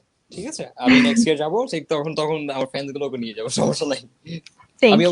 মেবি নেক্সট ইয়ারই আসছি তোমাদের ইউএসএ, আসছি মেবি, দৌড়াই। I hope to see you sometime then. Sure. Mohammed Riaz Bhaiya comment করেছেন how to earn from themeforce.com as a web designer. Something something বললে হবে না। এই সেক্টরে অ্যাকচুয়ালি সামথিং আর বেশি থিং নাই। এখানে আর্নিং, ভালো কাজ জানতে হবে প্রথমত। এটা আপনি যদি মনে করেন যে নাসিম ভাইয়া অনেকগুলো কাজ জানে এবং উনি মাসে একটা ভালো টাকা আর্নিং করে, তো তার থেকে আমি যদি 5% কাজ শিখে, তাহলে কি 5% দিয়ে আর্নিং করতে পারবো কেন? No, impossible. কোনো জায়গায় গিয়ে আটকে থাকতেই হবে। সো আমরা এমন সময় আছে, আমি $10 আর্নিং করি, ঠিক আছে, কোনো 7 দিনে $10 আর্নিং হয়েছে, ছোট প্রজেক্ট করি। তো যেই স্কিলটা আপনার একটা ছোট প্রজেক্ট করার জন্য প্রয়োজন হচ্ছে ওয়েব ডিজাইনের ক্ষেত্রে, সেই স্কিলটা আপনার একটা বড় প্রজেক্ট করার জন্য প্রয়োজন হবে। ওকে, তাহলে এখানে আসলে কাজটা আগে ভালো করে পুরোটাই শিখতে হবে। ঠিক তখন অল্প আর্নিং করবেন না বেশি করবেন, এটা আপনার উপর ডিপেন্ড করে। এই ধরনের কোনো রাস্তা নেই। আর আমি কখনোই বলবো না, অনেকে আছে যে ইউটিউবে দেখা যায় যে লেখা থাকে যে মোবাইল দিয়ে বিকাশের টাকা নেই, ইন্টারনেট, এখানে অনেকে বিভ্রান্তিতে পড়ে, এগুলো অনেক ফ্রড হয়। তো এগুলোতে আপনারা কখনোই যাবেন না। এটা একটা জাস্ট লিমিটেড টাইমের জন্য, তারা তাদের মার্কেটিং করার জন্য এটা মানুষকে দিয়ে অ্যাপ ইনস্টল করিয়ে নেয়, হয়তো কিছু টাকাও দিয়ে দেয়, 200 400 500 টাকা দিয়ে দেয়, ফ্ল্যাক্স সিলেক্ট করে দেয়, যেটা আসলে এর থেকে টাইমটা বেশি নষ্ট হয়ে যায় এখানে আমাদের। সো এগুলো আমি কখনো এটা নিয়ে ভিডিও কখনো তৈরি করিনি, যতবার করেছি শুধু নিষেধ করেছি। সো এই হচ্ছে ব্যাপার। Thank you very much. Fazlul Haque comment করেছেন উনি একজন গেম ডেভেলপার হতে চান, কোন programming language will be good for him? Great. Game ডেভেলপারের কিন্তু অনেক প্রাইস, মানে একজন সাধারণ ওয়েব ডিজাইনের ডেভেলপার থেকে গেমস যারা তৈরি করে তাদেরকে অনেক খাটতে হয়, এবং এই একজন গেমস ডেভেলপারের অনেক দাম হয়ে থাকে, অনেক ভালো একটা স্যালারি পেয়ে থাকেন। তাহলে যদি সে গেম ডেভেলপমেন্ট করতে চায়, তাকে সব থেকে বেটার ফোকাস করতে হবে জাভাতে। ঠিক আছে, জাভার সাথে পাইথনটাও লাগতে পারে সাথে, আর সি প্রোগ্রামিং জানা থাকলে আরো বেটার। আর যেহেতু এই যেমন হচ্ছে পাবজির কথা যদি বলি, সেটা কিন্তু আইফোন ভার্সনেও আছে, অ্যান্ড্রয়েড ভার্সনেও আছে। সেক্ষেত্রে এখন তাকে ভাবতে হবে সে আসলে কোন ডিভাইসে ফার্স্ট অফ অল যেতে চায়। সে যদি এখন শুরু করতে চায় আইফোন ডিভাইসগুলোকে নিয়ে, তাহলে তাকে সুইফট প্রোগ্রামিং ল্যাঙ্গুয়েজটা শিখে নিতে হবে। আর যদি অ্যান্ড্রয়েড ভার্সনটা আগে চেষ্টা করে, তাহলে তাকে জাভাটাকে শিখে নিতে হবে। ঠিক আছে, আর জাভাটা শিখলে যেটা হবে, সে ডেস্কটপের জন্য বানাতে পারবে এবং অ্যান্ড্রয়েডের জন্য বানাতে পারবে। তো আই থিঙ্ক আমি সাজেস্ট করবো যে ডেস্কটপ অ্যাপ্লিকেশন এন্ড প্লাস হচ্ছে অ্যান্ড্রয়েডের জন্য আগে স্টার্ট করতে হবে তাকে, জাভা বেসড। ঠিক আছে, জাভার সাথে পাইথন শেখা রাখবেন, আর সি প্রোগ্রামিং লাগবে, সি শার্পটাও প্রয়োজন। তো গেম ডেভেলপ করতে গেলে জাস্ট একটা ল্যাঙ্গুয়েজ শিখলেই হবে না, এর সাথে আরো অনেকগুলো ল্যাঙ্গুয়েজের প্রয়োজন থাকতে পারে। যেমন আমরা যদি জাভা শিখি, তো জাভা কিন্তু টোটালি অ্যান্ড্রয়েডে ইউজ হয় না। জাভার কিছু কিছু লাইব্রেরি আছে, কিছু কিছু প্যাকেজ, সেগুলো ইউজ হচ্ছে। একদম কমপ্লিট জাভা স্ট্রাকচার অ্যান্ড্রয়েডে ইউজ হয় না। সো এইটা আবার কি করতে হয়, আরো অনেক সেন্স অর্জন করতে হয় তখন আবার যদি অ্যান্ড্রয়েড শিখতে যায়। মানে একজন শুধু জাভা জানে কিন্তু সে অ্যান্ড্রয়েড অ্যাপ তৈরি করবে, তার দ্বারা হুট করে তৈরি করা সম্ভব না। তাকে অ্যান্ড্রয়েড স্টুডিও আগে রিসার্চ করতে হয় যে এখানকার কোডিং স্ট্রাকচারটা জাভার ইউজ করেছে, কিন্তু বাট কিভাবে করেছে, এটা কিভাবে লিখেছে। যেমন ওয়ার্ডপ্রেস তৈরি করা হয়েছে পিএইচপি দিয়ে, তো পিএইচপি জানলেই যে ওয়ার্ডপ্রেস থিম ডেভেলপমেন্ট জানবো না, ওয়ার্ডপ্রেস থিমের ফাংশন রেফারেন্স শিখতে হবে, তাদের প্রায় কয়েকশো ফাংশন রেফারেন্স আছে, ব্যাপারটা হচ্ছে এরকম, ঠিক আছে? সো জাভাটা আগে শিখে ফেলা বেটার হবে। Thank you. নৌশাদ হাসান শাকিল আবার কমেন্ট করেছেন, আপনি কি কখনো গুগল বা এনি আদার বিগ কোম্পানির জন্য অ্যাপ্লাই করেছেন কিনা? না, এখনো অ্যাপ্লাই করিনি, সেই ইচ্ছাটা হয় নাই, কারণ হচ্ছে আমি নিজে এরকম একটা ফাউন্ডার হতে চাই, সো অ্যাপ্লাই করি নাই। স্বপ্ন থাকা ভালো। স্বপ্ন তো আমি যেটা ভাবি সেটা হচ্ছে, স্বপ্ন কিন্তু কারো নিজের সম্পত্তি না, বা নিজের বাপদাদা কিনে দিয়েছে এরকম সম্পত্তি না। আমি চাইলেই মার্ক জাকারবার্গের মতো হতে চাইতে পারি, চাইলে বিল গেটস এর মতো হতে চাইতে পারি। স্বপ্ন থাকা বেটার। এটা আসলে এটা নিয়ে থাকলে হবে কি, যে এটার জন্য আমি কাজ করে যাচ্ছি, আমি যেটা হতে পারতাম তার থেকে বেশি কিছু হতে পারি, বলা যায় না। আর আমার এক্সপেকটেশনে যদি থাকে যে আমার বাবা রিক্সা চালায়, আমি সাধারণ নাকি মুদিখানা দোকানদার হবো, তাইলে ওই মানুষের দ্বারা কিছু করা সম্ভব না। কথা বুঝেছে? জি, জি। Thank you.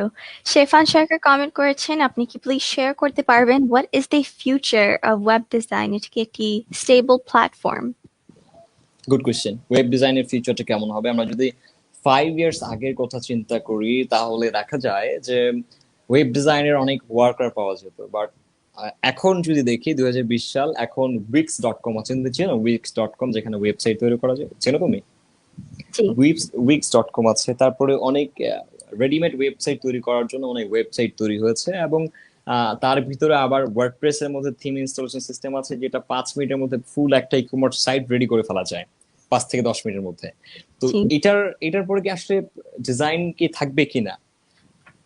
ডিজাইনটা থাকবে, কাস্টম মেড ডিজাইন সবারই প্রয়োজন আছে, ডিজাইন থাকবে, বাট যে লেভেলে আজকে আছে সেই লেভেলে থাকবে না, একটু কমে যাবে, ঠিক আছে? তখন যেটা হবে, তখন বেশিরভাগ ব্যাক এন্ডের জন্য প্রয়োজন হবে, ঠিক আছে? সো ডিজাইনটা শিখতে তো আমাদের অত বেশি টাইম স্পেন্ড হয় না, সেটা 1 থেকে 2 মাসের ব্যাপার। তো এইটা নিয়ে এত চিন্তা করার দরকার নেই, যেটা আমাদের শিখতে বেশি সময় লাগে ঠিক ওইটা নিয়ে ভাবা দরকার, যে আচ্ছা এটা যে আমি এত টাইম ধরে শিখতেছি, এটা কি ইন ফিউচারে আর 5 ইয়ার্স এক্সিস্ট করবে কিনা? বাট আই থিঙ্ক এই সিএসএস এইচটিএমএল এইগুলা ডিজাইনের জন্য আমাদের এত বেশি করে ভাবার প্রয়োজন নেই, বাট থাকবে, অবশ্যই থাকবে। Thank you. রাকিবউদ্দিন কমেন্ট করেছেন, is it necessary to stay signed in at fiverr.com to receive tasks? মানে লগ ইন থাকতে হবে কি না? জি, রাইট। হ্যাঁ, লগ ইন অবশ্যই থাকা লাগবে, কারণ যখন আমি আমি যদি আজকে তুমি ধরো যে আজকে আমাকে ফোন দিয়েছো, এখন আজকে যদি আমার ফোন বন্ধ থাকতো, তাহলে কি তোমার সাথে আমার লাইভটা হতো? জি না। হতো না। সো ইট মিনস আমি কাউকে নক করে রেখেছি, তোমাকে জানিয়েছে আমাকে 2-1 দিন আগে, তার মানে আমি আজকে কেন লাইনে ছিলাম? বিকজ আমি জানি প্রিসিলা ফোন করবে। এখন আমি যদি ফোনটা না ধরতাম তাহলে লাইভ হতো না। তো ব্যাপারটা এরকমই, আমি কাউকে অ্যাপ্লিকেশন করে রেখেছি, আমি যদি লাইনে না থাকি আর সে ক্লায়েন্ট যদি আমাকে না পায়, তাহলে তো সে ওয়েট করবে না, আরেকজনকে দিয়ে দিবে। সো অবভিয়াসলি প্রজেক্ট পাওয়ার জন্য লাইনে অবশ্যই থাকতে হবে। সেটা বাসায় ল্যাপটপ অন করে রাখতে পারে, মোবাইল দিয়েও থাকতে পারে, চার্জে। There's a few more questions from the comment section from the viewers.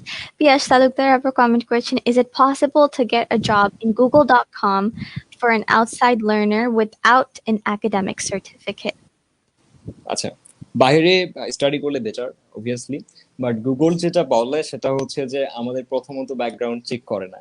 যে লাইফ এট গুগল যে ইউটিউব চ্যানেলটি আছে, সেখানে যদি আমরা একটু রিসার্চ করে দেখি, গুগল কিন্তু ফার্স্ট অফ অল এগুলোকে প্রায়োরিটি দেয় না। গুগল প্রথম যে প্রায়োরিটি দেয় সেটা হচ্ছে অ্যাকচুয়ালি আপনি প্রোগ্রামিং কতদূর জানেন এবং কোন ল্যাঙ্গুয়েজটা জানেন। আপনাকে সব জানতে হবে তা কিন্তু না, এবং গুগলে শুধু প্রোগ্রামিং এর জন্য যেতে হয় তা না, কিন্তু গুগলের সাধারণ একজন অফিস অ্যাসিস্ট্যান্ট হিসেবে যোগ করা যায়। তো আপনাকে ভাবতে হবে আপনি আসলে কোন পারপাসে যেতে চাচ্ছেন, ঠিক আছে?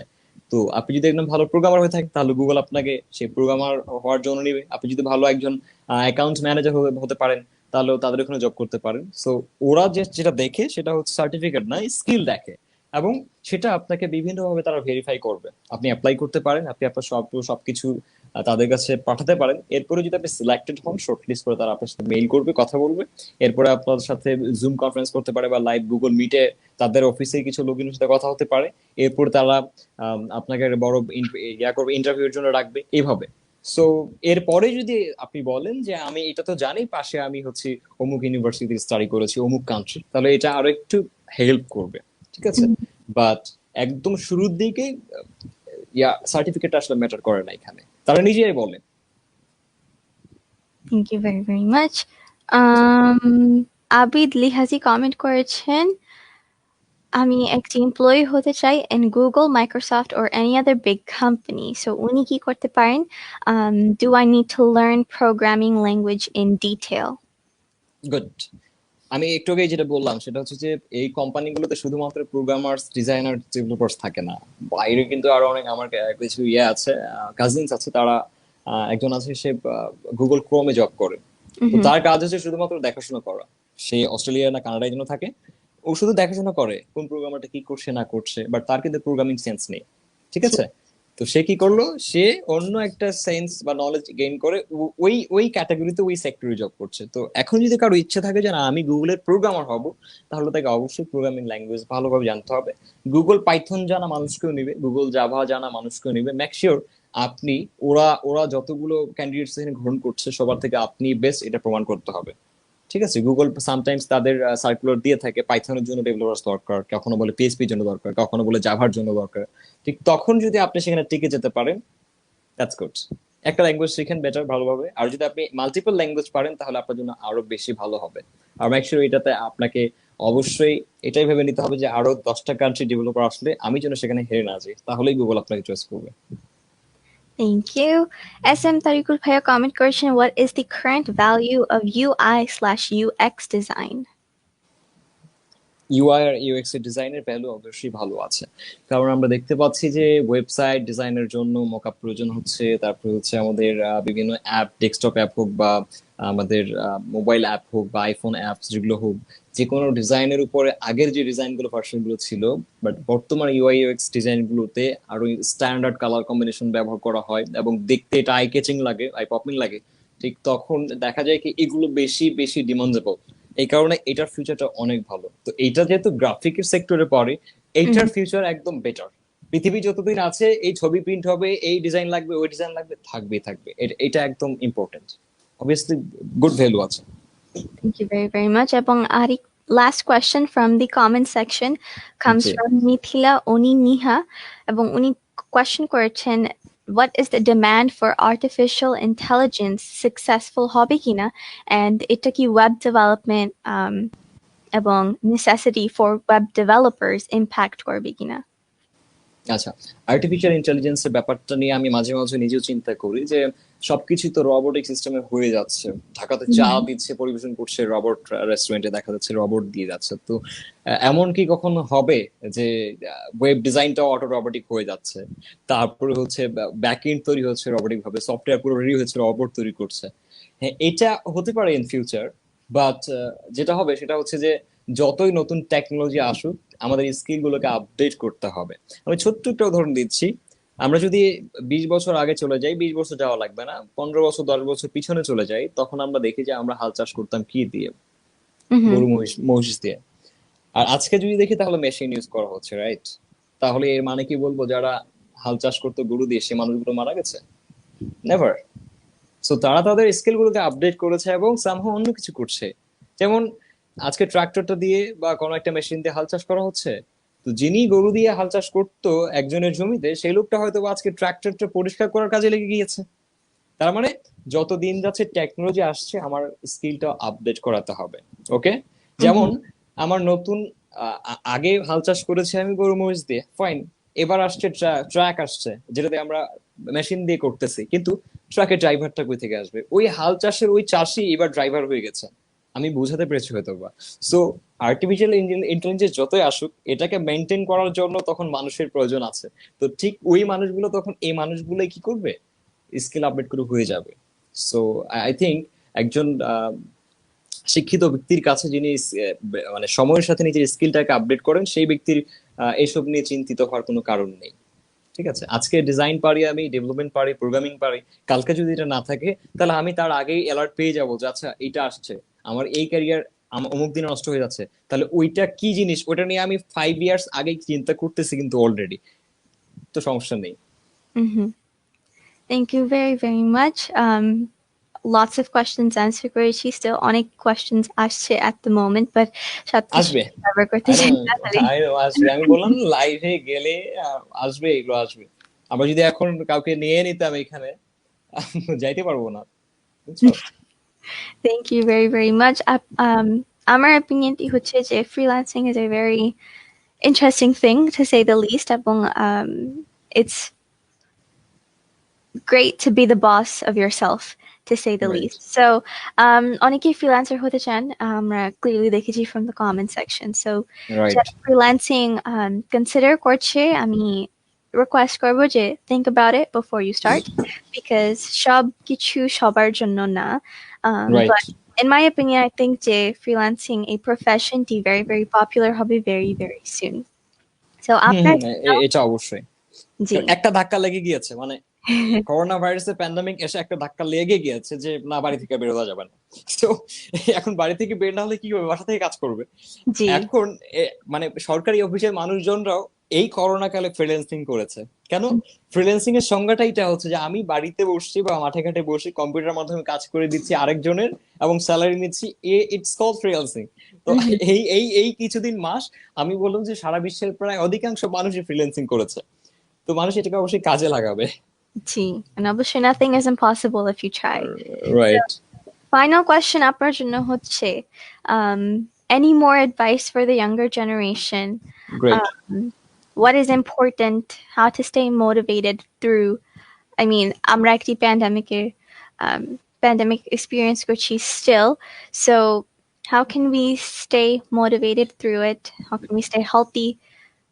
এবং freelancing এর future team, how bright is it? Okay good.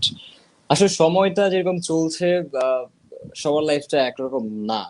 যেমন দেখা যাচ্ছে কারোর লাইফে দুর্দশা ছিল, করোনা আসে তার ডাবল দুর্দশা হয়ে গেছে।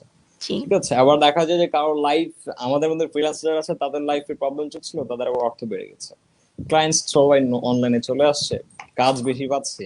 তো ব্যাপারটা হচ্ছে আমি ব্যক্তিগতভাবে এই এই সময়টাতে আর্থিকভাবে কোনো প্রবলেম দেখিনি, এর থেকে বেটার আমার ইনক্রিজ হয়েছে।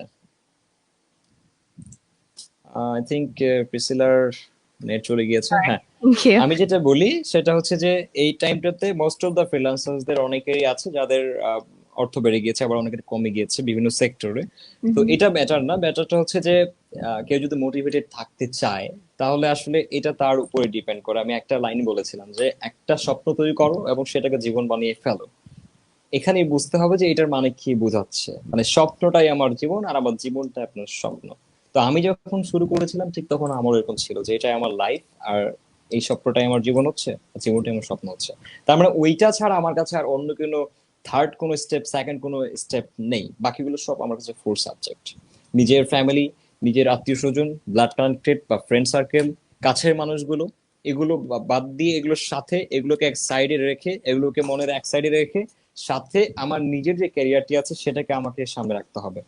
এটার মাঝখানে যদি কেউ আসতে চায় লাইক বয়ফ্রেন্ড গার্লফ্রেন্ড, ওই যে বাবু খাইছো, এগুলোকে বার্তা দেওয়া যাবে না। ওয়াই? বিকজ হচ্ছে কারো কারো লাইফে আপনি আমি থাকলাম 2 বছর 3 বছর এবং সেই মানুষটা সে আমার ছোটবেলার ডাক্তার হওয়ার চিন্তা ছিল, সেটা 2 বছরের সম্পর্কে নষ্ট করে দিয়ে, ব্রেকআপ করে দিয়ে, মনটা নষ্ট ভেঙে দিয়ে চলে যাবে, আর আমি তার জন্য আমার স্বপ্ন, বাবা মার স্বপ্ন ভাঙবো, এটা কখনো হতে পারে না, এটা আমার কাছে অন্তত চলে না। সো এইটা অনেকটাই বেশি করে আমাদের কান্ট্রির যারা ইয়াং জেনারেশন আছে তাদেরকে এফেক্ট করে বলি আমি এটা জাস্ট শেয়ার করলাম। আমি এটা অলওয়েজ বলে থাকি যে আমাদের নিজের ক্যারিয়ার যেটা আমরা ছোট থেকে স্বপ্ন দেখে আসছি ঠিক সেটা, আর নিজের বাবা মা আত্মীয় স্বজন তারা যেটা চায় আমাদেরকে, তারা হ্যাপি দেখতে চায়, খুশি দেখতে চায়, তাহলে তাদের ইচ্ছাটাকে অবশ্যই প্রায়োরিটি দেওয়া উচিত। আর আমার এমনই কাজ করা উচিত যেটা করলে আমি হ্যাপি থাকতে পারবো। অবভিয়াসলি আমি এমন কি কাউকে আমার লাইফে নিয়ে এসে ডিপ্রেশনে চলে গেলাম, আমি ওইটাকে বেশি প্রাধান্য দিলাম। বাবা মা চেয়েছিল আমি ডাক্তার ইঞ্জিনিয়ার হব, আমি আর্মিতে যাব, কিন্তু সেটাও করতে পারছি না, তাহলে বাবা মাকে কষ্ট দিলাম। এই টপিকটাকে আমি কেন বললাম সেটা হচ্ছে যে এটা বললাম যে এইটা আমাদের দেশে খুবই বেশি এরকম চলে। এইটা জানতে পেরেছি কখন, যখন আমি কিছু ইমোশনাল টাইপের ভিডিও করেছিলাম লাভ রিলেশন নিয়ে, তুমি তো দেখেছিলে। এটা করার পিছনে কিছু পারপাস ছিল আমার। জানতে চেয়েছিলাম যে আসলে বাংলাদেশে চলেটা কি, মানে কি বেশি যাচ্ছে, ট্রেন্ড চলছে কি। তখন দেখি যে 7 10 12 মিলিয়ন পর্যন্ত ভিউজ হয়েছে ভিডিওগুলো আমার। তখনই বুঝতে পারলাম যে এইখান থেকে আগে মানুষগুলোকে বের করতে হবে, এখান থেকে বের না করতে পারলে আসলে কাজ হবে না। সো কোনো একটা জায়গায় কাজ করতে গেলে, শিখতে গেলেও নিজের ভিতরের পরিবেশটা, মাইন্ডসেটের, ব্রেনের পরিবেশটা শার্প থাকতে হয়, ক্লিন থাকতে হয়, তাহলে আসবে। অনেক ধরনের যদি এখানে ইয়ার টেনশন থাকে তাহলে অ্যাকচুয়ালি ওই মানুষটাকে শিখতে পারবে না। তো যারা আছো তাদেরকে বলবো অবশ্যই যে আমার চ্যানেলে যে ভিডিওগুলো আছে সেগুলোকে প্রতিনিয়ত ফলো করো, যার যেটা শেখার। যদি গ্রাফিক ডিজাইন শেখার ইচ্ছা হয় তাহলে তোমরা ইউটিউবে গ্রাফিক ডিজাইনের ভিডিও দেখো। আর ওয়েবের জন্য আমার চ্যানেলে আমি আপলোড দিয়ে যাচ্ছি। 2020 সালের আপডেট হিসেবে নতুন করে ভিডিও বানাচ্ছি। অলরেডি প্রায় 3-4টা ক্যাটাগরি ভিডিও শেষ হয়ে গেছে এবং 200 মতো ভিডিও আপলোড হয়েছে মেবি। এগুলো আরো হচ্ছে, প্রায় 900 না 1200 ভিডিও আপলোড হবে জানুয়ারির মধ্যে, ইনশাল্লাহ চেষ্টা করব। এগুলো সব ফ্রি থাকবে, এগুলো দেখে যাও। আর পাশাপাশি যদি কোনো ধরনের এরকম ওই যে বললাম তো বাবু খাইছো টাইপের ভাব থাকে, এগুলো ভুলে যাও। এগুলো আসলে লাইফে কোনো কিছু করবে না, এগুলো সব আজ থেকে 4 সাবজেক্ট। কারণ আমাদের লাইফে আমরা যদি কোনো একটা ক্যারিয়ারকে অ্যাচিভ করতে পারি, সেটাই লাস্ট অফ, শেষ নিঃশ্বাস পর্যন্ত আমাদের সাথে থাকে। কিন্তু একটা মানুষ কখনো থাকবে না, এটা মনে রাখতে হবে। ঠিক আছে? তো 2-3 বছরের সম্পর্কে বা 4-5 বছরের সম্পর্কে আমরা আমাদের স্বপ্নকে ভেঙে দিতে পারি না। আমরা আমাদেরকে আনহ্যাপি রেখে বাবা মাকে কষ্ট দিতে পারি না। এটা আমার কাছে অন্তত ব্যক্তিগতভাবে অ্যাকসেপ্টেবল নয়। সো এতটুকু বলার ছিল, আই থিঙ্ক আর বলে দিতে হবে না। Thank you বাকি very বাকি সব 4 সাবজেক্ট, বাকি সব 4 সাবজেক্ট, বাবা মা, পরিবার পরিজন, ফ্রেন্ড সার্কেল আর নিজের ক্যারিয়ার, বীজ মে কোই নেই আয়েগা। Mm-hmm. Thank you very, very much. আমি জানি যে আপনি extremely busy. So thank you very, very much এই live stream এ আসার জন্য এবং it's almost an okay, hour and a half কথা বলার জন্য। Um, ব্যাপার না, আমি চালিয়ে যেতে পারি। আমার অডিয়েন্স জানে আমি একটানা 7-8 ঘন্টা পর্যন্ত চলে আসি। তুমি জানো আমি 10টায় স্টার্ট করি, সামটাইমস ফেসবুক থেকে জুমে নিয়ে আসি, 5 mhm. থেকে 600 জন থাকে, সকাল 8টার সময় শেষ করি সামটাইমস। Can you imagine? 10টা থেকে সকাল 8টা পর্যন্ত, এবং সবার প্রশ্ন উত্তর দেয়, তারপরেও শেষ হয় না। লাস্টে বলি আর হবে না, নেক্সট টাইম। 10টা থেকে 8টা, কত ঘন্টা! অনেক প্রমাণ আছে, এখানে আমাকে দিচ্ছে ছিল। এই এনার্জিটা আমার আছে, পারে। Thank you very, very much. আশা করছি যে আপনি যে advice দিয়েছেন আজকে স্পেশালি younger generation এর জন্য helpful হবে এবং আমি very, very grateful আপনার সময়ের এন্ড জন্য। অবভিয়াসলি এই এই অ্যাডভাইস তোমার জন্য কিন্তু প্রযোজ্য। ঠিক Mhm. আছে? তো তোমার জন্য প্রযোজ্য। অবশ্যই। Thank G, you. Okay. So যারা লাইভ স্ট্রিমে ছিলেন, থ্যাংক ইউ থাকার জন্য। আশা করছি যে নেক্সট টাইম আপনাদের সাথে আবার দেখা হবে as well. অবভিয়াসলি তোমার আব্বু আম্মুকে সালাম দিও আমার। অবশ্যই। ওকে, আল্লাহ হাফিজ, ভালো থেকো। আর সবাই ভালো থাকবেন, সুস্থ থাকবেন, আমাদের জন্য দোয়া করে যাবেন। এতটুকু বলার আর কিছু না। চেষ্টা Thank করবো অনেক অনেক ভালো কিছু দেওয়ার আপনাদেরকে। Mhm. এবার যেতে পারি। আমি also add করতে চাই যে আশা করছি আপনারা সবাই সেফ থাকবেন because রাইট। COVID এখনো still very prevalent, especially বাংলাদেশে. So আশা করছি আপনারা জি, সেফ থাকবেন এবং সুস্থ থাকতে চেষ্টা করবেন as well. But until then আপনারা সবাই ভালো থাকবেন। আসসালামু আলাইকুম। জি।